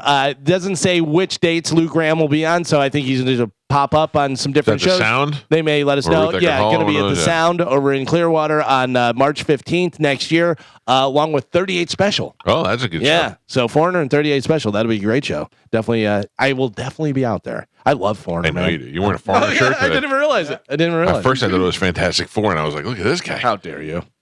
ASAP Rocky's trial on gun charges has been postponed until January. My wife likes him. So that he can play a benefit concert in Thailand. Isn't that nice of them? Oh, it's a benefit. Nice. Oh, he's got gun charges in the U.S. They're going to let him go to Thailand. It seems like right. They would do that for any regular citizen, right? That's Kardashian money right there. Yeah. Yeah. So he's good there. Why? What? I don't know. Is he He's tied the in with father them? of right? Kylie Jenner's kids. Wait, who is it? A$AP Rocky? A$AP No, Rocky. that's That's Rihanna. That's Rihanna. That's $1 billion. Baby daddy. That's $1 billion. You do what you want. What does A$AP Rocky look like? Have I looked him up before? Kind of like Travis Scott. My wife said she finds A$AP Rocky attractive. I think we talked about this before, and I said that yes, seemed like he was a handsome guy. I looked at my wife and I was like, "What do you mean you find him attractive?" Yeah, I see. He's a good. I want to guy. make sure I'm not kissing that King Cole over here. That's your competition. Joe's got him up there. Oh, he's getting red lights in the Sprinter all day long. He's not. Yeah. No. For sure. What do you must think, be Carmen? hung Good or bad? Good. Yeah. He must be hung like a mule too. Oh, probably tall, skinny dude. He's a hammer. Yeah, I'm sure. Oh, go ahead. My wife deserves it. Oh, Is he good as Booger in the hoodie? Boogie with a the hoodie. boogie. Yeah. No. A booger with a hoodie? No. No. no. You guys are really screwed. You old guys really are not getting it. I saw an advertisement, and I don't know why it popped up in my thing, living in Florida for the last 20 years or whatever. But it was a lady that makes these hoods, and it's like just a hood that goes over, but it's like fluffy and comfortable, and it has the mask that you pull up, like the buff thing, whatever. And it's for people who live obviously in very cold weather, Right. So you could have whatever jacket, and then you put that on. It looked so comfortable and warm. I wanted to buy one just to wear around the house. Have you ever seen the ostrich pillow? I don't know. Joe, can you pull that up? The ostrich pillow. You could travel with this. And yeah. You put your head in it. Yeah. And you put your arms in it, and you bury your head, and you go to sleep. I mean, it looks. I need a little mouth room to breathe, but it looks like it would be so. I could put that on and just shut it down anywhere. Right. Yeah, that's a weird thing. If you're claustrophobic, that is weird. Head stuff doesn't bother me. Like I could bury my head when I'm sleeping as long as I can get some air on my face. Can I tell you maybe the greatest purchase I've made in the last 20 years? Sure. Is this little fan that clips onto the headboard. Oh, I have one of those. My wife made fun of me. She called me Princess in the Pea because I have that. Whatever. I go, it makes me so happy. Because we have the regular ceiling fan. And then I turn that on and it has the right amount of, you know what I mean? And the air blows. And then it's cold on my neck though. So then I pull up my blankets and it's so comfy. Go online. I love it. You should order like 10 of them because those when it goes out, you lose it. Yeah. Because I used to have a fan like that, and eventually, because I let it run so much, the motor just burnt out. Yeah. You know what I mean? But they're always creating something newer and better. Yeah. Like the venti fan. Do you have a venti fan? I have the one that folds. Is that the one that folds? Yeah. So I have the one that folds and it's battery. You can charge it. That's good for the cruise. That's what I bring. That's what I bought it for. And I charge it, and it lasts a long time. I would say it lasts a good 8 to 10 hours. Oh yeah. It'll last. But then you can plug it back in, and it says the. Didn't they steal your fan on the cruise one time? They stole they gave it back to me. It's that fan over there. That's my favorite one. That's like a Cyclone. And I put it in my suitcase, and when I opened my suitcase, it was gone, and they left me a note, and they would not let me take it on. I think they don't want you to plug things in like that into the. I know. Well, because they know they have you have your fan, your phone, this, that. They won't let you bring power strips anymore either. Oh, I bring. The last one I got, they took it out of my bag. And you got to take it in your backpack. Yeah. Do you remember the caper from the cruise a few years ago, where somebody stole my Led Zeppelin shoes? Yeah. Yes. Do you remember that? I did. Yeah. So I went to put them on the other day. Yeah, I still have them. So I have these really nice leather Led Zeppelin Vans that I bought, and I had them for the cruise, and I went to put them on, and I go, "What are my Led Zeppelin shoes?"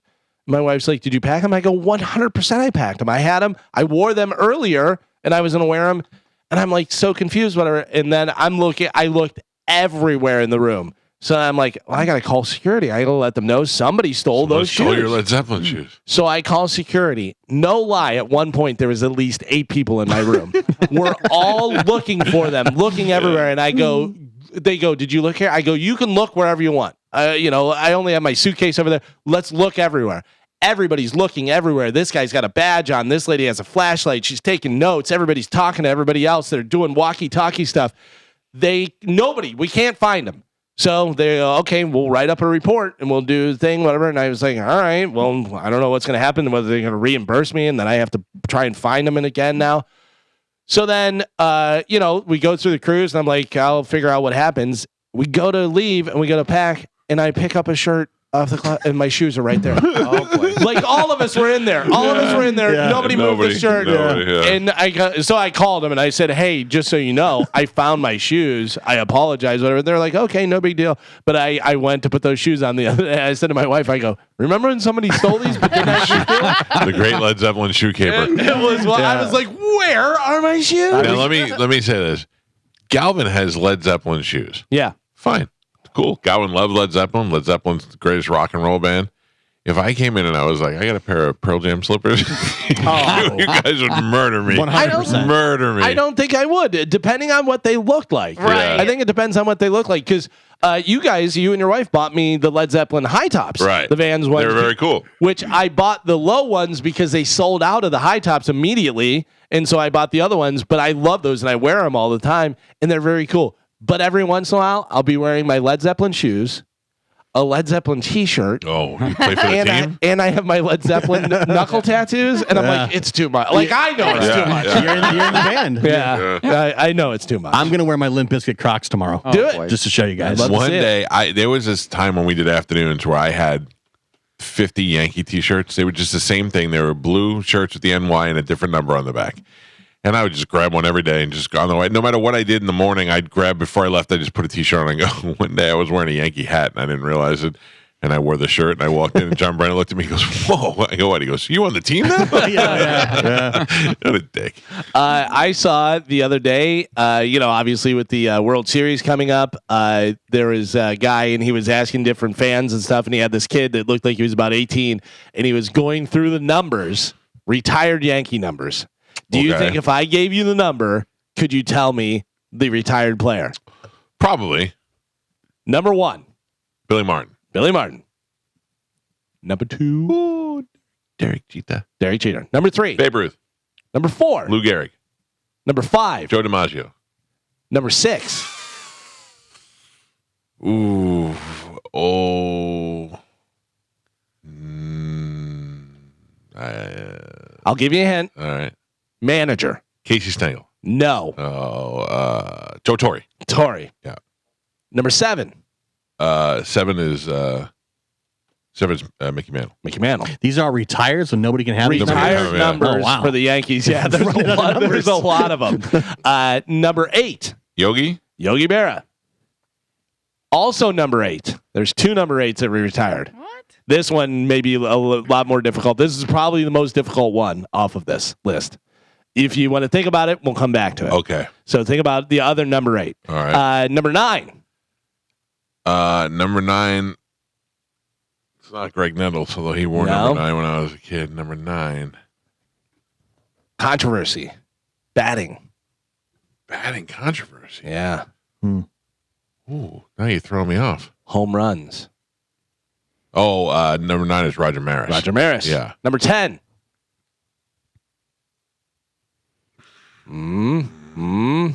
But here's why I'm out. Number 10 to me is Chris Chambliss. Now. Or maybe good old number 10. Number 10. Number 10 in our programs. 13 years for the Yankees. Nickname, Scooter. Phil Rizzuto. Number 15. Thurman Munson. Thurman, yeah. Number 16. Manager. Casey Stengel. No. I don't know. The chairman of the board. He was also an ace pitcher. Was Whitey Ford. Whitey Ford. Number 20. More current than a lot of the other guys. Paul O'Neill. No. No, what was Paul O'Neill's number? You're very close. Paul O'Neill's 21. 21, okay. Bucky Dent. No, who is 20? Jorge Posada. Oh, hip. I forgot about that. Hip, hooray. I was thinking too old. 100% you'll get this one. Number 23. Don Mattingly? You better believe it.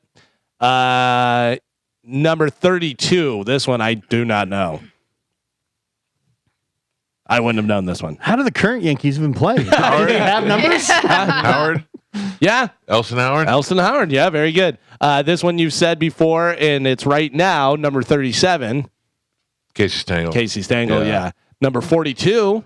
42 is Mariano Rivera. No, 42. Well, yes, I'm sorry. 42 is Mariano Rivera and... Oh, I don't know the other one. Breaking barriers. Oh, Jackie Robinson. But he didn't play for the Yankees. They retired the number in the league. Oh, the number in the league? Yeah. Okay, there you go. Number 44. Reggie Jackson. Mr. October, you better believe it. Number 46. Is anybody enjoying this, by the way? No, but I think it's great. I think it's great. can't believe I'm getting as many as I am. Yeah, I mean, 46. Number 46. Let's see. He retired. They retired the number in 2015.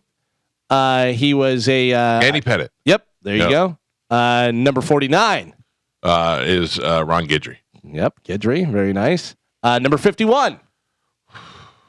Bernie Williams. Bernie Williams. Yeah. You got him. That's pretty good. I did pretty good. I only got stuck on like 2. You did really good. Yeah. Carmen, cancel tomorrow's Yankee Sporkle. No.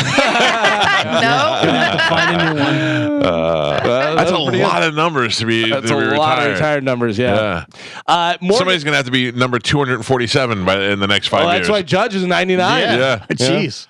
And you know that's getting retired. Yeah, for sure. Yep. Especially after this series. Isn't that great whenever they say about that, like people that they know are going to be in the Hall of Fame? Like they were talking about Mike Evans, terrible, but, definitely going to have a gold jacket one day. Mike Evans for sure going to be a Hall of Famer. He's a first ballot Hall of Famer. Yeah, like there's so many of those guys like that you're like, that's so cool. Like while you're playing, you're going to be in the Hall of Fame. Yeah.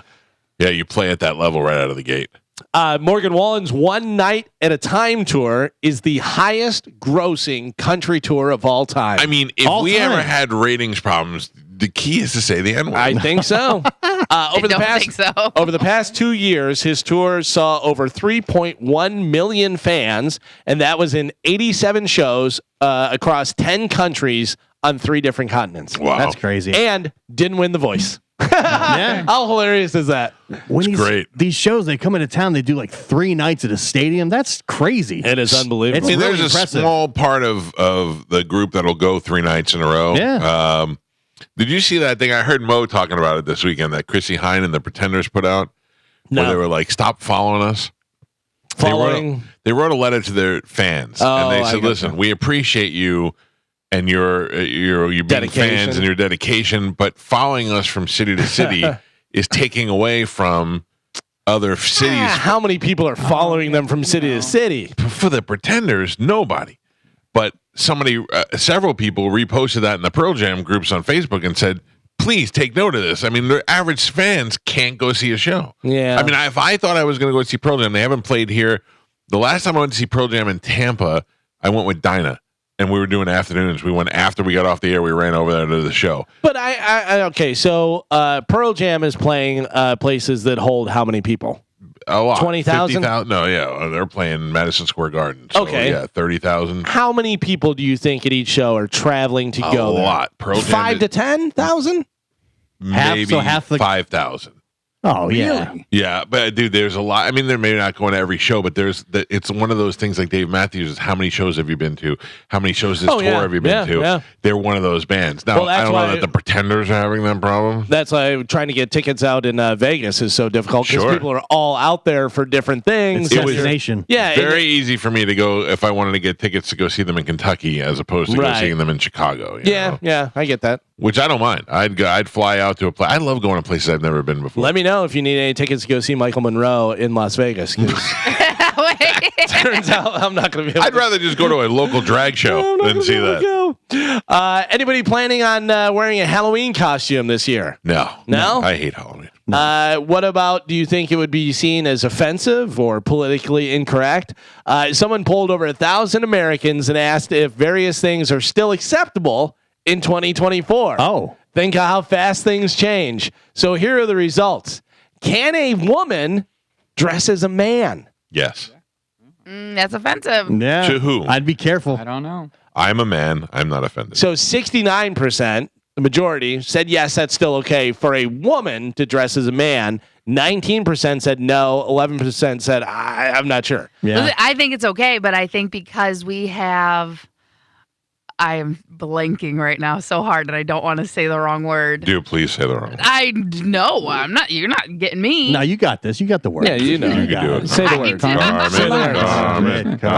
Say it. I don't know. I'm You so, got it. You got this. I'm so scared. No, but I think it's okay, but I don't think other people think it's okay. Because why? You have... We have people who are transitioning. Okay. People who transition. So basically, you're mocking them. I feel like some people will think that. All right. What about this? Can a man dress as a woman? No. No. I mean, So a woman can dress as a man, but a man can't dress as a woman? I say no to both. No? Listen, I'm not offended by it, but I believe that most people are.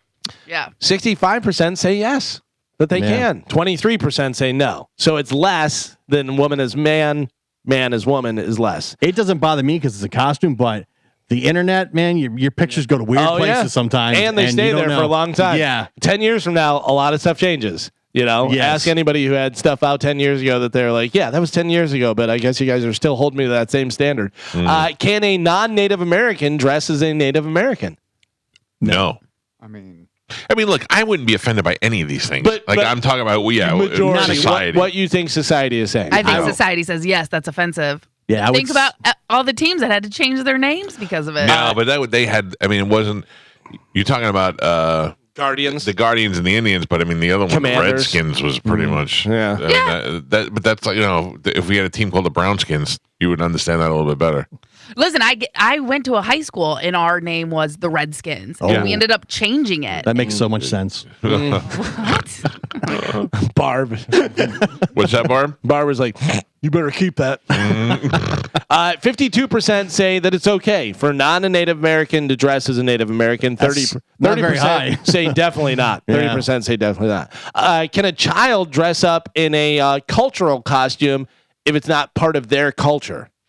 Are we doing this for school projects? Like, if you go to Halloween and you go there and you dress as an Amish person. Well, like the kid that was wearing the stuff at the Chiefs. Remember? They tried to say he was in blackface and all that stuff, whatever. So could a kid dress up as an Indian? On Halloween, you should be able to do whatever you want. you should be able to dress up as a cowboy. You should be able to dress up as an Indian. In the 80s, Pete went as Don King, and he was in blackface, and he had the hair up, and he looked fantastic. Oh. But he was Don King. One that sticks with me to this day, and this was in the 90s, and even in the 90s, I went, oh my God, the guy was a lawn jockey. That's racist, though. Yeah, with that's full racist. blackface, like the full-on blackface with the big red lips and stuff. And I went, oh my God. You dressing as a black celebrity. If I wanted to go as Pete and I say we did maybe Pete's not a good example. Kid and Play. Me and Joey wanted to go as the father and son from Coming to America. Okay. And I wanted to be what's his name? King Zamunda. Yeah, King of Zamunda. And I wore blackface with the whole thing and the lion's head on me and everything. I'm not. That's not racist. It's me trying to look like the character. It's not why do you need to be black? Yeah, because he's black. But as soon as you put on the black I would makeup, never do it. Yeah. I would never do it. But there's a difference between doing that and being a lawn jockey. And we've talked about this before. There's a difference between putting on black makeup and putting on blackface. Yes, blackface is the with black the white, with the big red, and doing all that stuff, whatever. Or but if you listen, you cancel for either. Yeah, look, I would. In general, it's nice. Blackface rarely ends well. Yeah. And I just don't think you need to do your makeup that way. Like black people who are like, I've seen black girls, they do like the powder puff girls, but they don't paint themselves white. Powder puff girls are not all white. They're all, yes, they are. Oh, maybe I'm confusing them. I don't know what. You're thinking of Spice Girls. Yeah, you're thinking of Spice Girls. I'm thinking the cartoon, the red, green, and you know what I mean. But they don't put on makeup. They just put on a costume. It is a lot harder to make your skin white than it is to make your skin black. But again, why do you need to change your skin color at all? Just because if you're looking to be authentic and trying to be like the costume, you want to look exactly like the character. That's what you're doing for Halloween, whether you're green, whether you're blue, whether you're black. That's the whole point.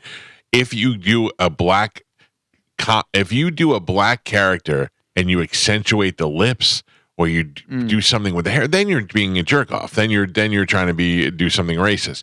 But if you're just trying to look like that, if I decide I want to go as James Earl Jones for Halloween and I want to look like him, of course I'd have to do my face black. But also think about this. If you were going to be Beetlejuice and you didn't put any makeup on, people would be like, are you Doc Brown? Like, right. I don't know. And the thing is, you're be. not being racist by putting on. Look, it's the society decided it's wrong. It's not going to do it. Then don't do it. I'm not doing it. I'm not suggesting anybody do it. But the truth is, we're really being super sensitive on this. 62% of people say yes, that a kid could dress up as some other culture or thing, whatever. 20% say no. Let me ask you this. So my kids have, we talked about this on the podcast with my wife the other day when she had New Jersey Day at school. And she went as John Bon Jovi in the 80s for New Jersey Day. They have those days in my kids' school where they dress up like somebody from history. My daughter went as Jane Goodall, the monkey lady, and she dressed in the safari outfit, and she had a monkey puppet that she took with her, and that was what she did. And I think canceled. No. But I think one year she was Rosa Parks. We did not blackface my daughter, but what if my son would have gotten Martin Luther King Jr. and he wanted to look just like him? I mean, can you imagine the uproar if you sent a kid in blackface to Martin Luther King Jr.? But I'm saying, what if we used my wife's makeup, put it on him, and it made him actually look just like him? It looked adorable. But what is racist about it? No, yeah, I understand. I know, but you're not doing it to be derogatory. Right. I understand that, but yeah, as a society, you just know it's not going to end well. You can't wear a swastika and go, it was actually an Indian thing, But it's like if we put all this effort into making this kid look adorable and just like Martin Luther King, and he went there and he gave the "I Have a Dream" speech and did a great job, and then he gets crapped on and canceled for the rest of his life. But again, you can do that without putting on makeup. Can your costume include a realistic-looking gun or other weapon? No. Nope. No? No. Definitely not. That's why they put the orange tip on stuff. 34% say yes. 50% say definitely don't do that. He's got a gun. Yeah, 34% are going to get shot. And then finally, this safer to be a lawn jockey in Ybor or walk around carrying a fake real gun. This is the one we've been talking about. Can white people wear blackface makeup if they're dressing up as a black person? No. What do people say? Can they? No. Yeah. No. Should they be able to? Yes. 33% said it's okay. 33% said it's okay. Another 15% aren't really sure. They're like, I don't know. 52% said definitely not. The 15% that don't know, they're just afraid to answer. Right. Yeah. I don't. And the 30% have already done it. Go find their photos. They put the microphone in front of their face and they go, I can't get involved in this. Are you filming this? No. Well, there you go. That is it for news. All right, Calvin. Good luck with your Halloween costumes, everyone. Listen to me. I'm not dressing as anything. Every year it happens. There'll be a ton of stories that come out the day after Halloween of like college parties. And this party, this person, or this teacher. A lot of famous people. A lot of famous people for sure. If I was going to go as Flavor Flav with the clock around my neck and the hat and all of that, but wouldn't you understand that? But you don't need to put on black makeup. I do if I want to look like Flavor Flav. No, the clock does it. We get it. The clock does it. We get it. Yeah. The big clock. Why do you want to be blackface so bad? Because I don't. First of all, the idea of putting makeup on my face and closing my pores like that is just it's almost like a claustrophobic thing. No. But, Does your wife want you to dress as ASAP Rocky? No. Is that what? A-Fat Rocky. Is that what you're fighting for? I mean, we've become so sensitive. It's ridiculous. Like if Pete came to a party and dressed as Don King and his hair was up and he was wearing the shirt and all that, the tuxedo. He better get rid of all those pictures. I'm not standing next to him. Yeah.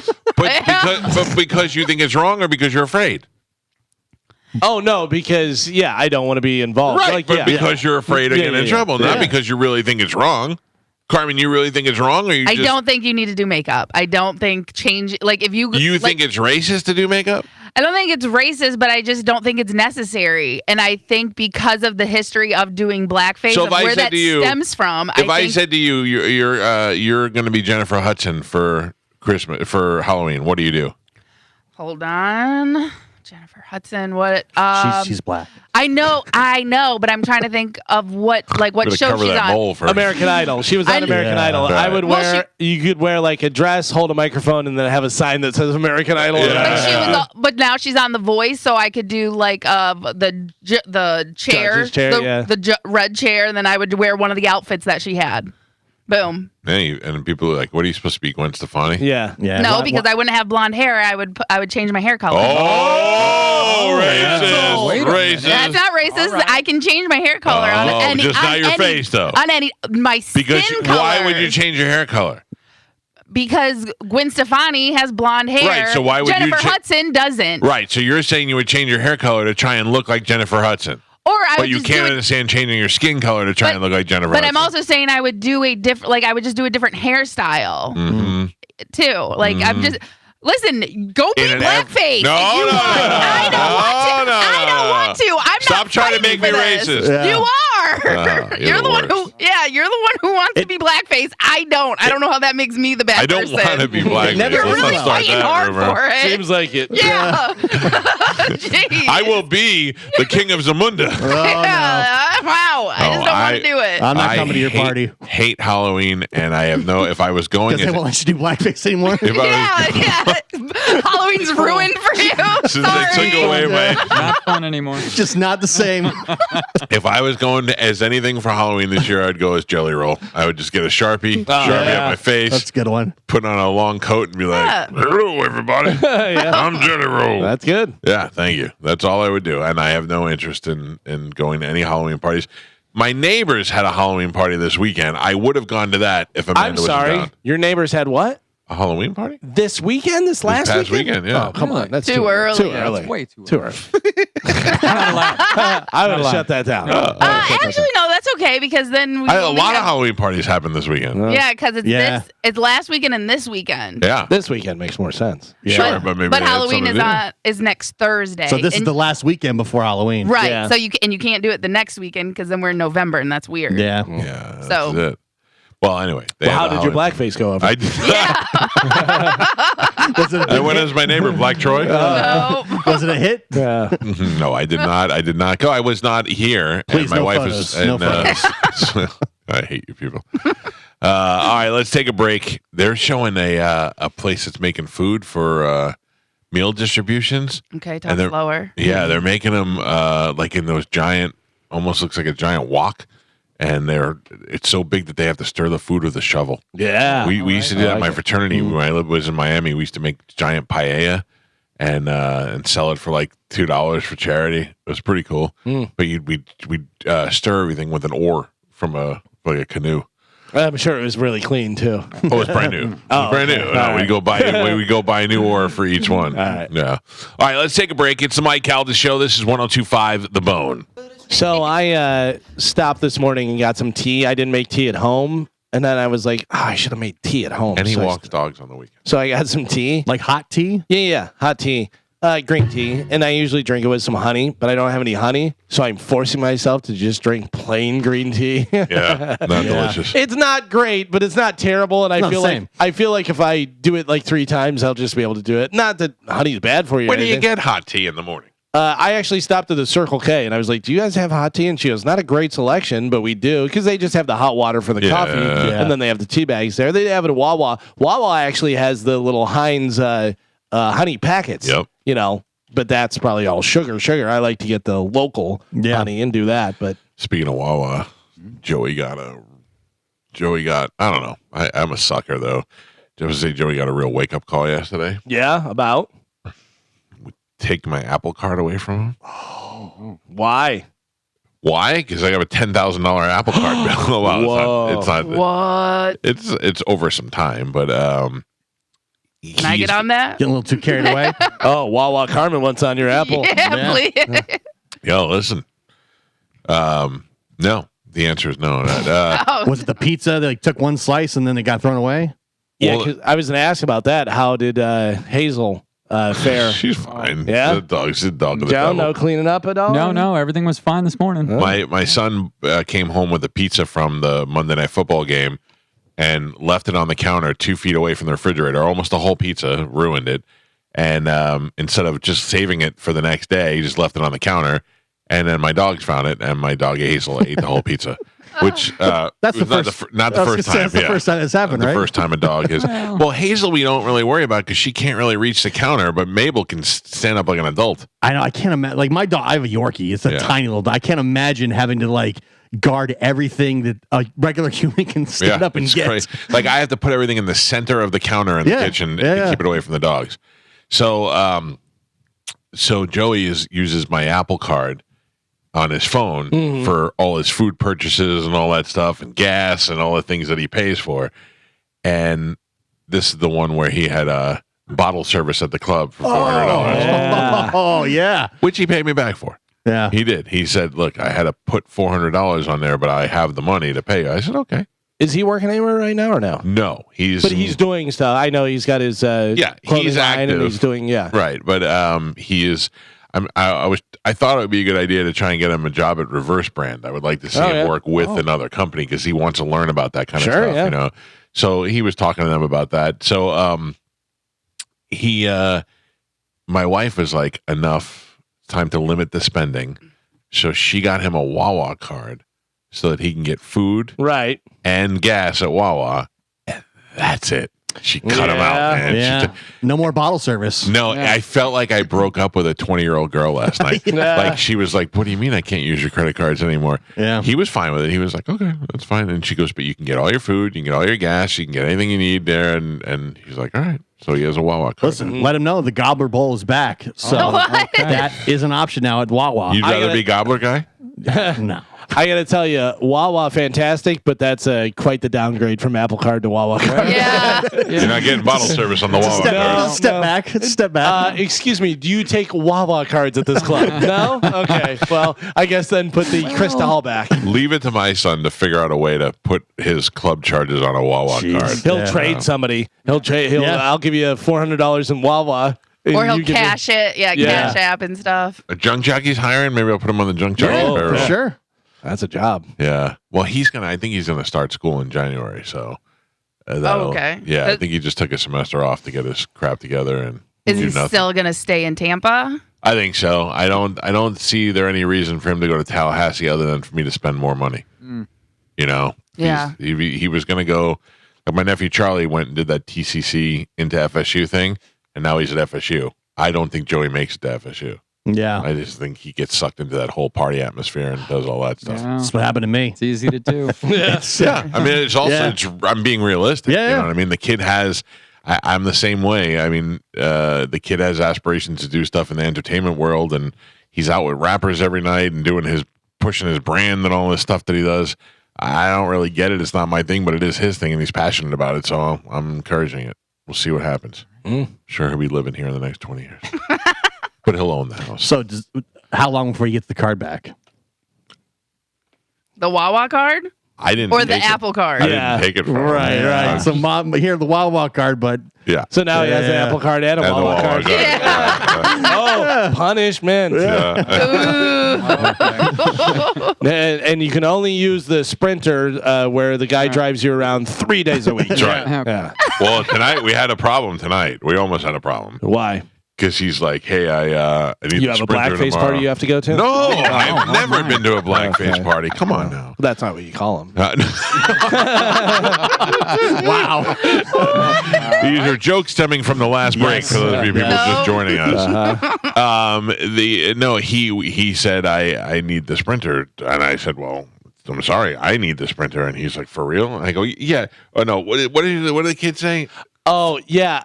Truthfully or something? No, I know exactly what you're talking about. There's a word. I don't know.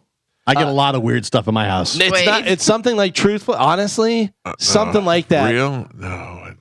Not realistically. No. I know exactly what you're talking about because it's what the kid said whenever they took the hat off that bodybuilder and he slapped him in the face. What is the word? I know exactly. On God?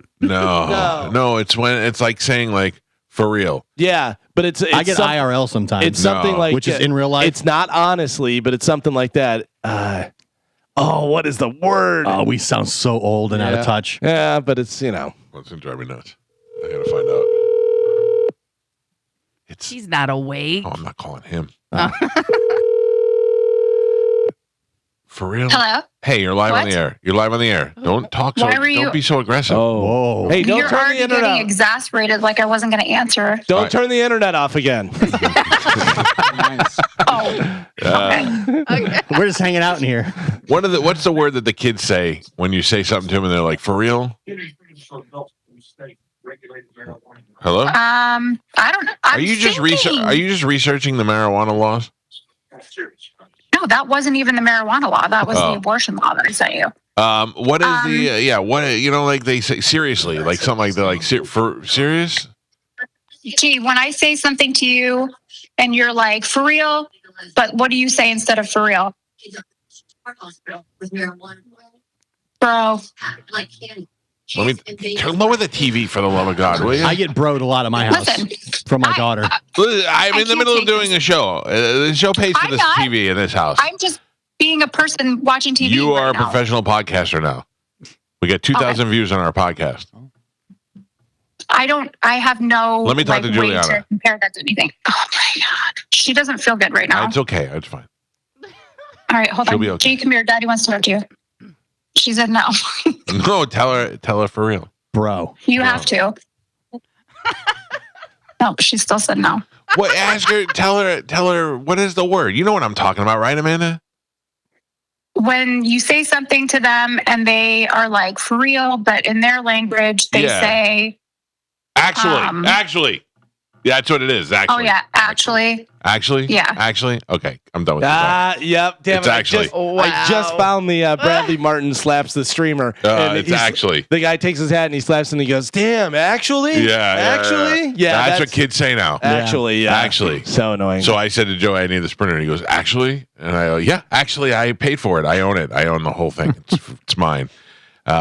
Yeah, well, it was a long way to go to get to actually. I didn't hear who. Did you figure it out on your own? Or did they say? I figured it out. Yeah, it took me a second. I knew because I was like, it's something like honestly, but it's not seriously. Because I pictured asking my daughter twice to come on the air. She said no twice, and when she finally got on the air, she'd go, actually? Yeah. And I go, oh, yeah, I got it now. My daughter gives me, bro, really? Oh, I get broed all the time. Bro. Like if I make fun of her or I say a joke, bro. I would never get broed. Yeah.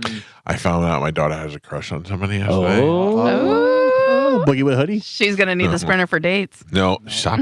Carmen. We need to get the Apple Card. Yeah. Lady. Is it someone that is in her class or is it someone? Yeah. Now we got to hurt some people. And now I use that against her. I go, can you get me a water? No. And I'll be like, all right, well, if you want me to tell everybody you have a crush on the other, and she's like, all right, I'll get it. I know her friends. Bro, stop. I get that too. Bro, stop. Bro, stop. Yeah. Stop, bro. Joey does that to me, and I want to punch him, and I'm afraid he'll hit me back. I don't know. I'll never forget one of these the stories that sticks out in my head all the time is Brian Blair, the wrestler. Oh yeah, and the city councilman or whatever he did. He had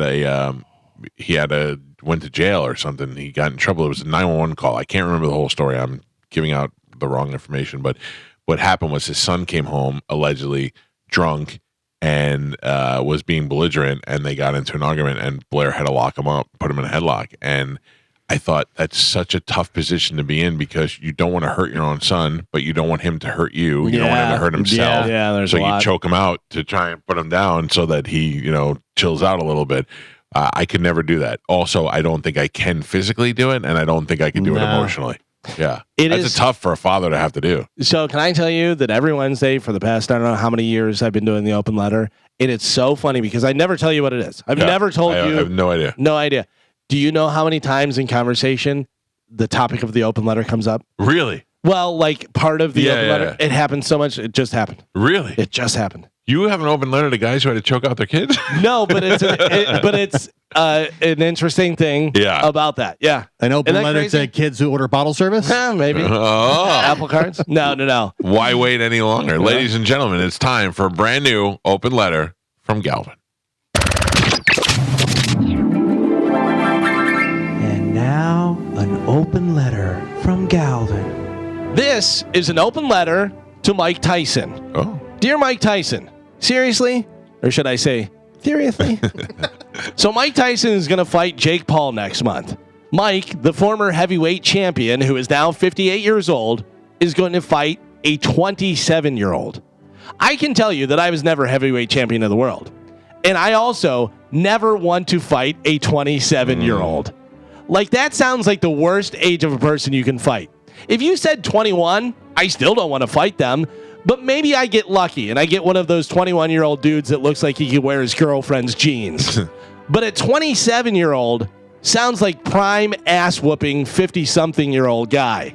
Once you hit 25, you start getting man muscles. And then you add 2 years to that? No way. Mike Tyson hasn't fought pro since he wouldn't get up from the stool between rounds against Kevin McBride. His best punch in the last 15 years was when he knocked out Zach Galifianakis in The Hangover. I don't know what's going to happen in the fight. I don't even know if it's going to be real. I will watch it. I will bet on it, and I hope that Tyson knocks out Jake Paul. And that's not because I hate Jake Paul. I don't. But I grew up watching Mike Tyson, so for selfish reasons, I would want to see him win. But I can't tell you that all of the scenarios, out of all of the different scenarios that are possible, the best possible outcome would be if Jake Paul kills Mike Tyson in the ring. Oh. If he punched Mike Tyson and you just heard him go, my liver, and then he falls to the ground as blood pours out of all of his holes, that might be the greatest ending since Rocky and Apollo knocked each other out in the gym while no one else was watching. I'm Galvin from the Mike Calta Show, and this has been an open letter to Mike Tyson. Listen, the Rocky and Apollo fighting each other in the ring, ding, ding, when nobody else is watching, is very similar to my Rays playing in the Sandlot. Yeah. It's not going for the people. It's doing it for the love of baseball. Oh, man. You know who's going to be at your blackface party? I don't have blackface parties. I've never been to a blackface party. Remember what Paulie said whenever they had to go back to the gym? Yeah. Paulie did not like the black people. No, did not like being in Chicago. Not at all. Could you imagine right now, you're 53? I am. Fighting a 27-year-old. No. Dude. Joey's 18. Yeah. And I try to put my arms around him like to hold his arms. It's a man. It's not even. It's a man. It's a man. It's not even close to. I have no strength. I have no. It's but like you've seen the 21-year-old where you're like, that kid can't be 21. He looks, like he's maybe 16 or 17, whatever, and they look like they could wear their girlfriend's pants. Those are, okay. If that guy came at me, I'd go settle down. Right. But a real 21-year-old or a 27-year-old, I'd be like, I was joking. If we were at the Dallas Bull one night, got into it, some 27-year-old yoked up cowboy. 27. I'd be like, I'm sorry, sir. Let me buy you some whiskey. I would say you're in peak physical condition at 27 years old, right? Yeah. I don't need that at all. Yeah. No, I never thought there'd be a day where I'd be like, I'm a guy who could fight a bobcat and most other things, but here I am talking about getting beat up by kids. That has always been my worst nightmare.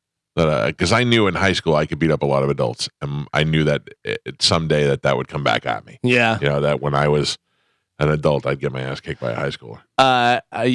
It's so funny because Kevin Hart said it. I get beat up, Kevin. About fighting and doing that stuff, and he goes, "You have to understand that now there's people that started training MMA when they were 5 years old. Yeah. So you see, a 17-year-old, you're going to slap him. He's going to tie you up and do all kind of stuff. You're going to be like, oh, well, that was a huge mistake. Yeah. I don't need that at all. Can I throw a plug out there for a store? Plug it. Zen's Toyland. Oh. It's up across from Wiregrass Mall. It's what's over there by Chimichanga place what's that place called? I know the Zen. There's a tea place right next to it, and there's the Mellow Mushroom is right there. Yes, right over there, across from the not the Wiregrass Mall. What is that mall? The Outlet Mall. Yeah, it's over by Ford's Garage. Yes, and it's right over there. Zen's Toyland. It is one of the last toy stores that I've ever been in. When's the last time you walked in a toy store? Oh yeah, none of those toy stores are open anymore. Right? They actually have one in Carrollwood too. Actually, what Zen's? Yeah, they have a Zen's. Oh really? Yeah, it's kind of near Sam's, but it's in Sacred Pepper. Okay, I know what that is. Yeah, it's right around that area. So I went in there on a whim a couple of years ago, bought some stuff for my daughter. Then we went back there at Christmas time, bought some more stuff for the kids and everything. And they got board games, they've got stuffed animals, it's a toy store, and they have a lot of like smart toys too, Mm-hmm. And Galvin, this is going to make you very mad. Oh boy! But I bought my first lava lamp there because I hadn't seen lava lamps anywhere but Spencer's, and Spencer's has been closed down, and I love the lava lamp, so I bought one.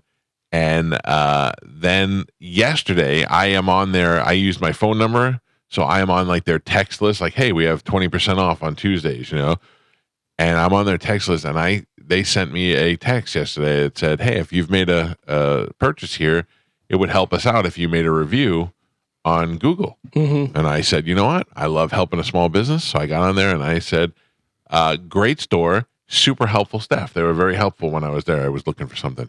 And they immediately responded and said, thank you for the review. Enjoy your lava lamp. They knew what I bought. Wow. They knew everything. I was like, that's what you want. That's old school, man. That's how all stores used to be. Yeah. You walked in there. You know who worked at the store? Tony worked at the store. Yeah. Mary worked at the store. It's funny that you say specifically that they said lava lamp because whenever you said that, he text me right back. I'm like, yeah, it's an auto response. But yeah, them saying thank you for your purchase of your lava lamp. Also, he's the only guy that bought the lava lamp. That's probably true. They only had one left for years. That's probably true. They have one that's like this big. Lava lamp guy. They have one like this big. And I said, do you sell this? And he's like, we do. We have one more in the back. And I almost bought it. It's enough all right now. Right? Yeah. I do. Listen, I 4 of them in there. I want to make a whole working, one. Really. Because they were shut off for the hurricane, so I had to turn them back on. It takes a couple of days. The old school ones were really. I was getting so negative about my lava You lamp. said it takes a couple days. Yeah, they got to get hot enough to move the lava. It was 2 weeks ago. I plugged them in last night. I plugged them in. Well, don't blame the hurricane. They don't make them like they used to. No. Guy, you know what? You know what I found out about you guys? A guy can't go to racist parties. A guy can't have lava lamps. Can't grow hair out of your moles. Right. You're the worst people to be around. Terrible. Can't wear Pearl Jam slippers. Ridiculous. Mike Calta Show. Good morning. Hey, it's John. This is for Carmen. I've got a case of powder Gatorade for the football team. Oh. It makes 62 gallons. I don't know if you'd be interested or not. Yes, please. I'll put you on How hold. can I get it to you? What's the best way? Okay. All right, hold on. Let me put you on hold. You guys can figure that out there. That's nice. That's very Yeah, nice. that's awesome. People are All see. It's good. That's about helping each other out. Mike Calta Show. Good morning. Hello. Please lower your radio. That's it. On that note, we'll go to break. Carmen, you can take that phone call and we'll be back. It's the Mike Calta Show. This is 102.5 The Bone. Carmen. Yes. Are we having some problems? Yeah. What's going on? I don't know. That's what the calls were regarding, but I could hear you guys under the commercials, but your line was down and off. So so when I was hearing it, I thought maybe just someone recorded like a commercial bad. I don't think that was us, Carmen, because I could hear it too. Did you hear me making the music louder while you were talking to Joe over there? Because I heard somebody talking. Something else was playing. Right, but it did sound like you guys. Yeah. It did sound like you. So but again, like I said, I took a picture of the board and sent it to you guys. So I don't know where that was coming from, but it was happening, and it was very confusing. Interesting. And very nervous. Made me nervous. You all right? Yeah, of course. Yeah, I didn't say nothing. I wasn't promoting. You weren't talking about putting blackface on or anything. Exactly. If you want to get through on the phone lines, 800-771-1025. Mike Calta Show. Good morning. Hey, good morning, Mike Calta. This is Medicine Man. Medicine Man, will you be voting this election? Probably will. Who did you vote for last election? I think it was Trump. How do you not remember? I mean, you should have a definitive answer on that. It was Trump. Okay. There you go. Will you vote for Trump again? I probably will. Okay. Just curious. What is it that we could do for you? Yeah. Oh, nothing much. I've been sick for the last few days. I think I got food poisoning, and you got to watch out restaurants that don't serve you food that's been thawed out. They're outages from hurricanes, you know? It makes sense. The foods that you're saying that lost the power, and then they said their food sat in a warm refrigerator for a couple of days. Yeah, that's what I think so. All right. Don't eat it. Yeah, you don't want listeria. Oh, listeria is scaring the scaring the crap out of me. You almost said it. I almost said it, but I stopped. Yeah. I stopped what I'm saying. You're a regular pro. All right. Well, it was nice chatting with you today. I must go. I know. I spent a lot of time on the toilet yesterday because of the food. Thank you for making sure you got that information in. Yeah, of course. I was wondering whether you were sitting on the toilet yesterday. Mike Calta Show. Good morning. Morning, Mike. How you doing? Good, sir. What's happening? Good, buddy. I know you probably brought this up, but I was wondering about the death toll. Obviously, Spanish is in that. Is he going to do the right thing and pay you guys? No, or no way. Are you going to go after him, or you decide? Well, no, I mean, he still works at the station, so I mean, he committed to it, but I wouldn't pay. If I got fired, I wouldn't pay anything. I'm going to be honest with you. I can't. Yeah, but I mean, I know. I mean, but it's funny you say like the other day you said 14 years or how long, or 15 years, how long he's been. He's with you guys for so long, a part of it. people see him out in the public. You know what I mean? It's crazy because I actually I've never seen you guys ever in my life. I wish I could go to your gigs. No, I know exactly what all you guys look like. But I saw Spike 2 days ago at the Walmart on Northdale. Never saw him before in my life. That was actually Mike in blackface. It's not me in blackface. I knew you were going to say that, you jerk off. Yeah, what was Spike doing? Was he working there? No, he was picking up a couple of things. It was funny because he goes to me, Mike, to me. And I was like, no. I said, you're on the radio. I swear I totally forgot your name. And he says, yeah, I'm Spike on the mic. And anyway, so, I just talked to him for a few minutes. Very, very nice interaction. But I remember years and years ago when Galvin won the death toll and Rob didn't pay. Yeah. And he was so mad that it's like he wishes on back and just like, the pennies the year before. Welch on bets. Yeah, no. You don't welch on bets. Well, he was paying, but he tried to pay with pennies. Right. Yeah. But he did try and pay. But no.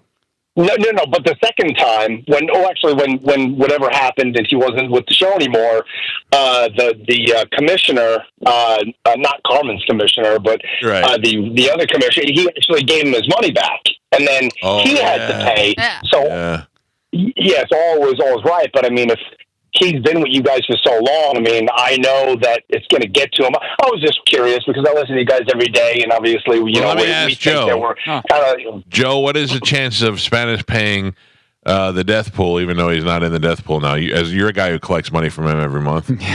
I would speculate zero, but I mean, like you said, I wouldn't pay. Thank you, sir. Thank you for bringing that up. I wouldn't pay either if I got fired. Yeah. He's probably mad at everybody. Even though it's his fault. So nobody's going to pay you for death pool? No, everybody has a death pool. I get that. I agree. Listen, Spanish is out. Gio's out. I'm out. Gio's paying. Out. I've been out the entire time. I don't think it's fair that we have to pay if nobody else is paying. Canceled. I'm not. If I get my death pool money and Gio doesn't pay, he doesn't get invited to the dinner. Oh, that's fine. I'll see. No, it was burgers. Listen, it's going to be a lot. Table's going to be a lot smaller this year. Without you. Without Molly Carmen. Mike Calta Show, good morning. Oh, good morning. I sure enjoy you people every morning. You're just a breath of fresh air for me. I was wondering, do you think there's any way we could do a GoFundMe of sorts to send Monica on your cruise? I'm happy to contribute. I think she's a hardworking gal that had a rough life. Let me ask you, does she want to go on the cruise, or are you just trying to do something nice for her? I don't know. I'd love to do something nice for her, and not sure if she'd like to go or not, but I think she'd be a barrel of fun. If she wanted to go on the cruise, I can make that happen. I think. I don't know that she's ever expressed any interest. I could easily leave one pair of shoes at home and just put her in my suitcase. Right? That would make sense. I just thought it would be a nice thing to do that, she's just had kind of a rough life and she continues to carry on and, I just thought it might be a nice thing to do. I'm going to tell you that I'm Monica's biggest fan in the radio station and people love to hate her. I think she does a great job and I think that her riling people up is fantastic. And that she makes grown men want to cry. They get so frustrated. I don't know if Monica wanted to go on the cruise. I'm sure that I can arrange making it so she can go. Well, ask her if she wants to go. Tell her to bring it up, and we'll get it done. That sounds great. All and right. Again, thank you for everything you guys do. It's wonderful. Thank you, Pumpkin. Appreciate you listening. Thank you. Yeah, I don't know that. I love when other people from other shows come on the cruise. I really do. I'm not one of those guys that this is my cruise. I mean, don't get me wrong. We're calling it the Calta Cruise. I bet Monica would be a great time. I remember Stupid Shark was like, well, I'm thinking more of like maybe next year we do a bone cruise. And you shut your mouth, long hair. You shut your face. What were you saying? I was saying, I bet Monica would be a great time. She loves to drink. Monica's fun. She does like bar, yeah. Monica's fun. Yeah. I think Monica would be great. It would be great for people who love her and for people who hate her to have to realize how cool she is in real life. Imagine you go there and you're like, I hate Monica, I hate everything she says. Then you meet her and you're like, oh, I actually kind of like Monica. If Monica goes on the cruise, that'll be two people I'm taller than. That's true. That's true. Who's the other? Sorry, Dizzy. Dizzy. Yeah. Are you still friends with Dizzy? Yeah. Okay. Yeah. Yeah, we had a great time the other night at the Lightning. Because I heard Dizzy hangs out with Spanish. I mean, that's, that's okay. I mean, I'm not going to be friends with somebody based on who else they are. I'm friends kidding. With. I don't know. I don't even know. Can we not hang out with Spanish? That's what I was saying. I was kidding. I don't know. Yeah. I don't have any. I feel the more as time goes on, the more I feel bad for Spanish. I really do. I hope whatever he's doing is working out for him. I'm not always right. Maybe whatever he's doing is right. I was at our YouTube channel the other day, and one of the pages is one of the things on there is Spanish loses his what is he? I forgot what it was. It's a Spanish loses his shoes. No. He went like he busted out and had like a mental breakdown on the show, like a real. It was the pressure thing, and I was like, I don't know what this is, and I watched it, and it was us talking to him, and about his hair falling out, or his head itching, or whatever, and his skin peeling. And he goes. Maybe it's from you guys. And I went, there's no way that's possible whatsoever. I'm sure we were very understanding about it at the time. Of course. You know, we're good like that. Do you think there is something we can do to help out this guy who keeps calling me? Give Carmen the number. And, so Carmen, I just sent you. It's in the folder, my news folder. I just put his latest message to me. So he is calling my email. And it transcribes, you know. So, what I mean? So if you called the radio station and asked to speak to Galvin, I think you have an extension, and that it translates your voicemail into an email and sends it to you. Because I know immediately after the show every day at 10:05, Alex Kernick, aka Medicine Man, calls me. I could see it on my email that Medicine Man is calling me. So I got a thing yesterday. And this guy, and I was like, I don't know what that is. I have nothing to do with any tickets or anything like that, whatever. So I kind of just went, all right.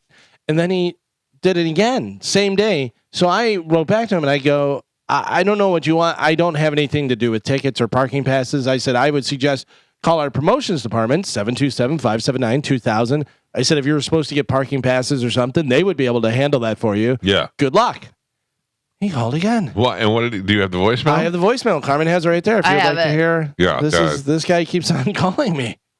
Good morning, Mr. Galvin. Sorry to bother you. This is Tony. I left you a message the other day about my parking pass.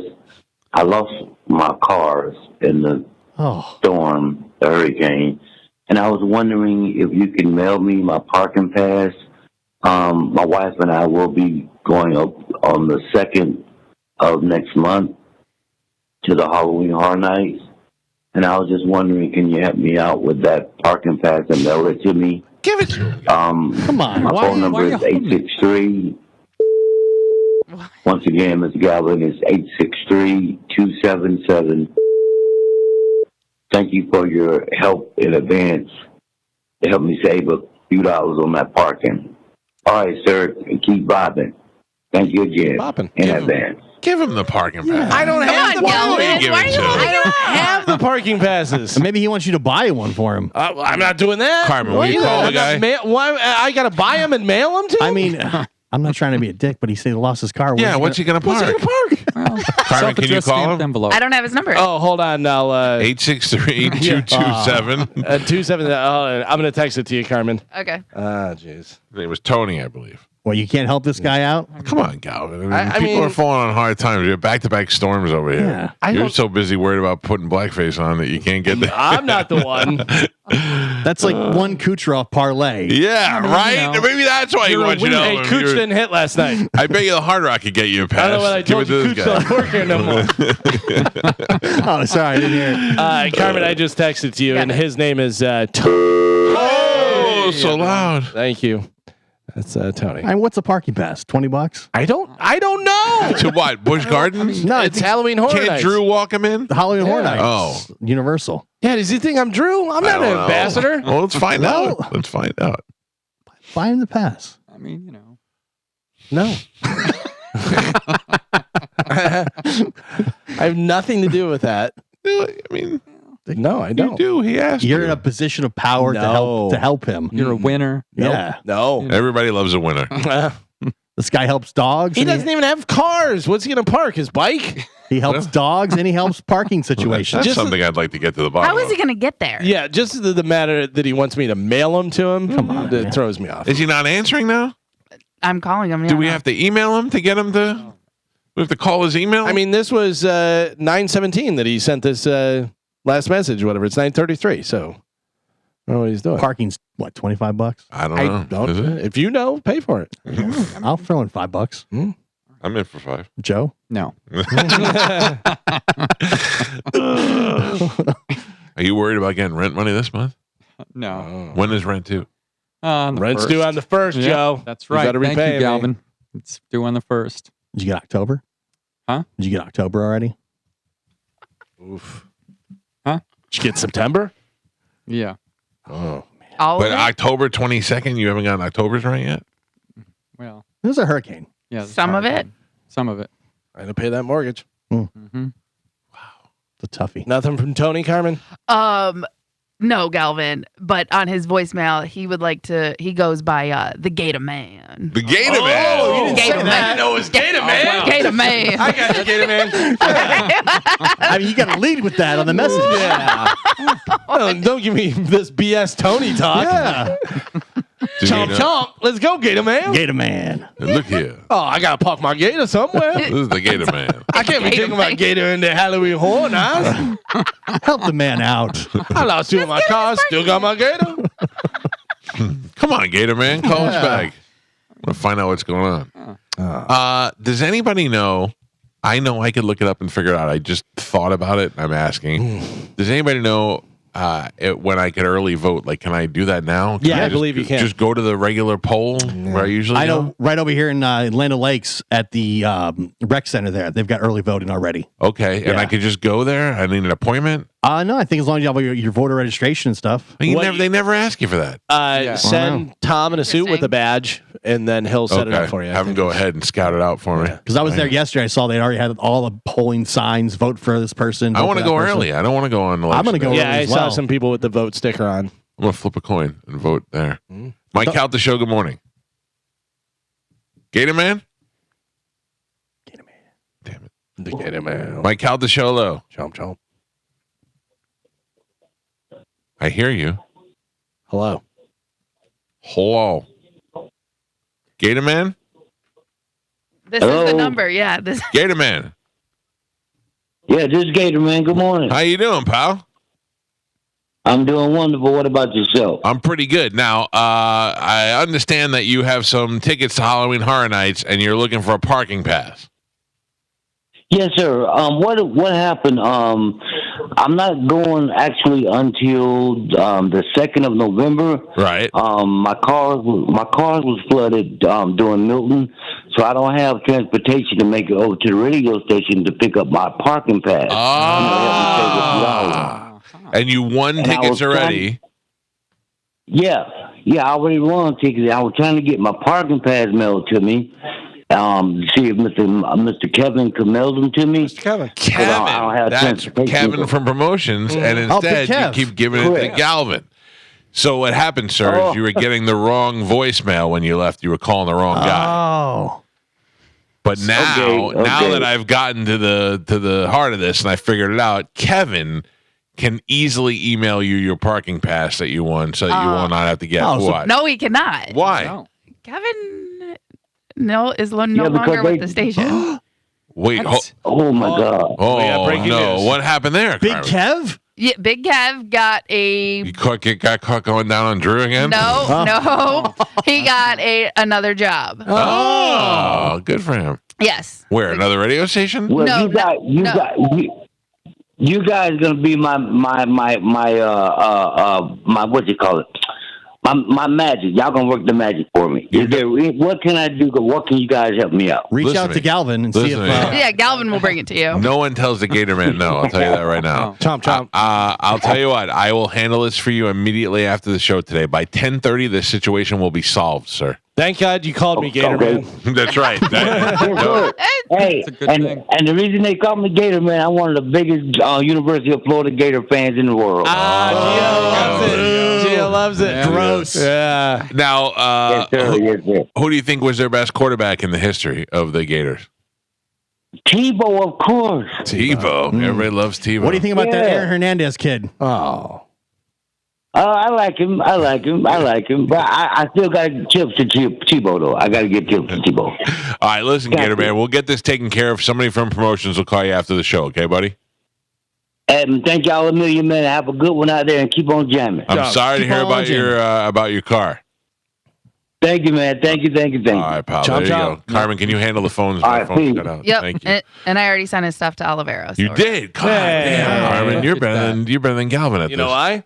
Because she's an unsung hero. So now do I get the Apple card or what?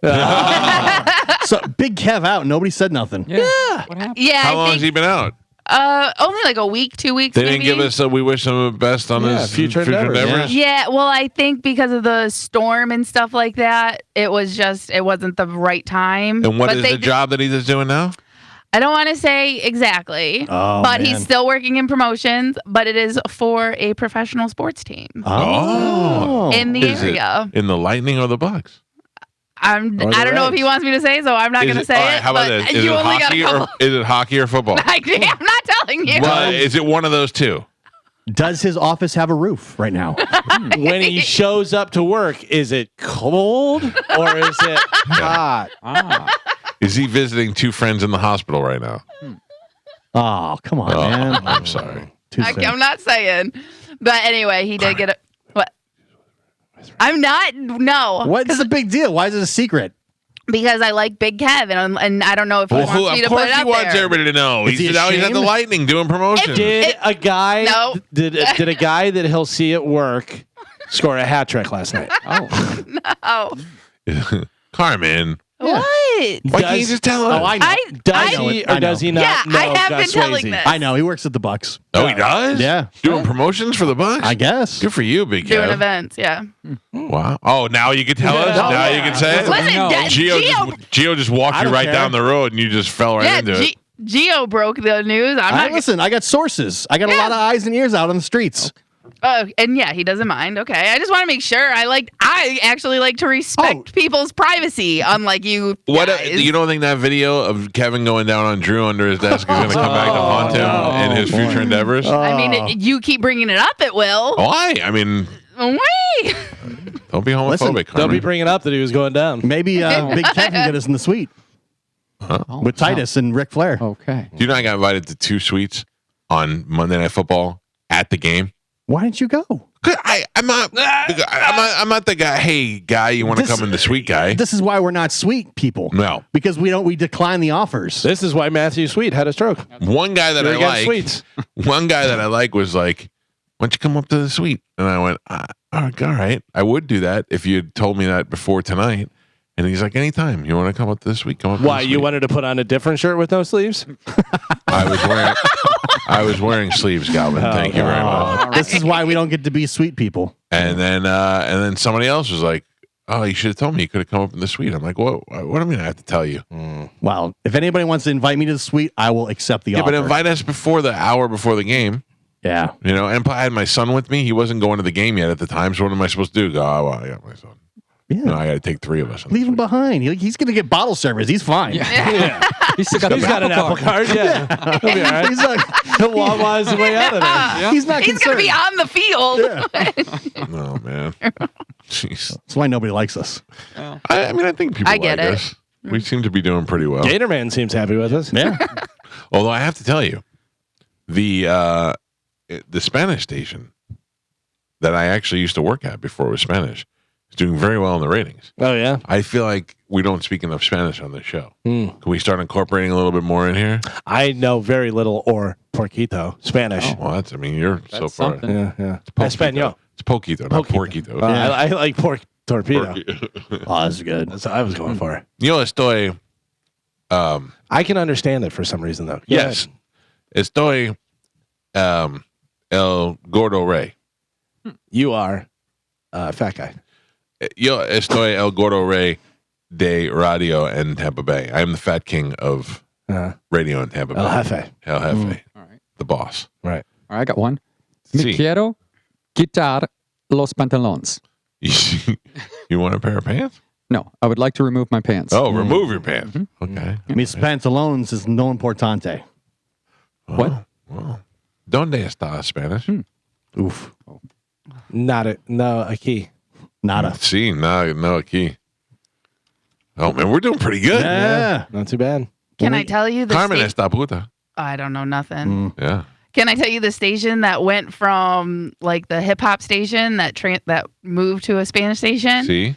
I can't figure out how to get it off my radio. You might learn something. Like, no, it keeps coming up, and then I'm like, and it's in between two stations, and all of a sudden I'm listening to this station, and then it goes to the dub, and then all of a sudden I'm listening to Spanish, and I'm like, and I can't figure out how to delete it from the mix. Repeat after me. Me llamo Carmen.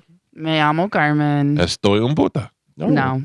Why? I'm not. No. What? No. Go put on blackface and leave me alone. Whoa! Did you see Bonita? No, muy mal. See. Mole. I don't know how to say mole. It's just you're gonna get sauce if you say mole. Mole con pelo. We need Martine to translate. Mole con pelo and her. Where is it on your neck? Oh, geez. On your cheek, El Chico. What's wrong? Yeah, the neck. Oh no, we are way done. With the show? Wow. Yeah. Really? Yeah. Oh, rapido. Yeah.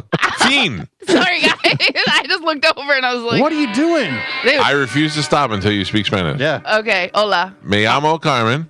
Me llamo Carmen. Estoy un puta. No.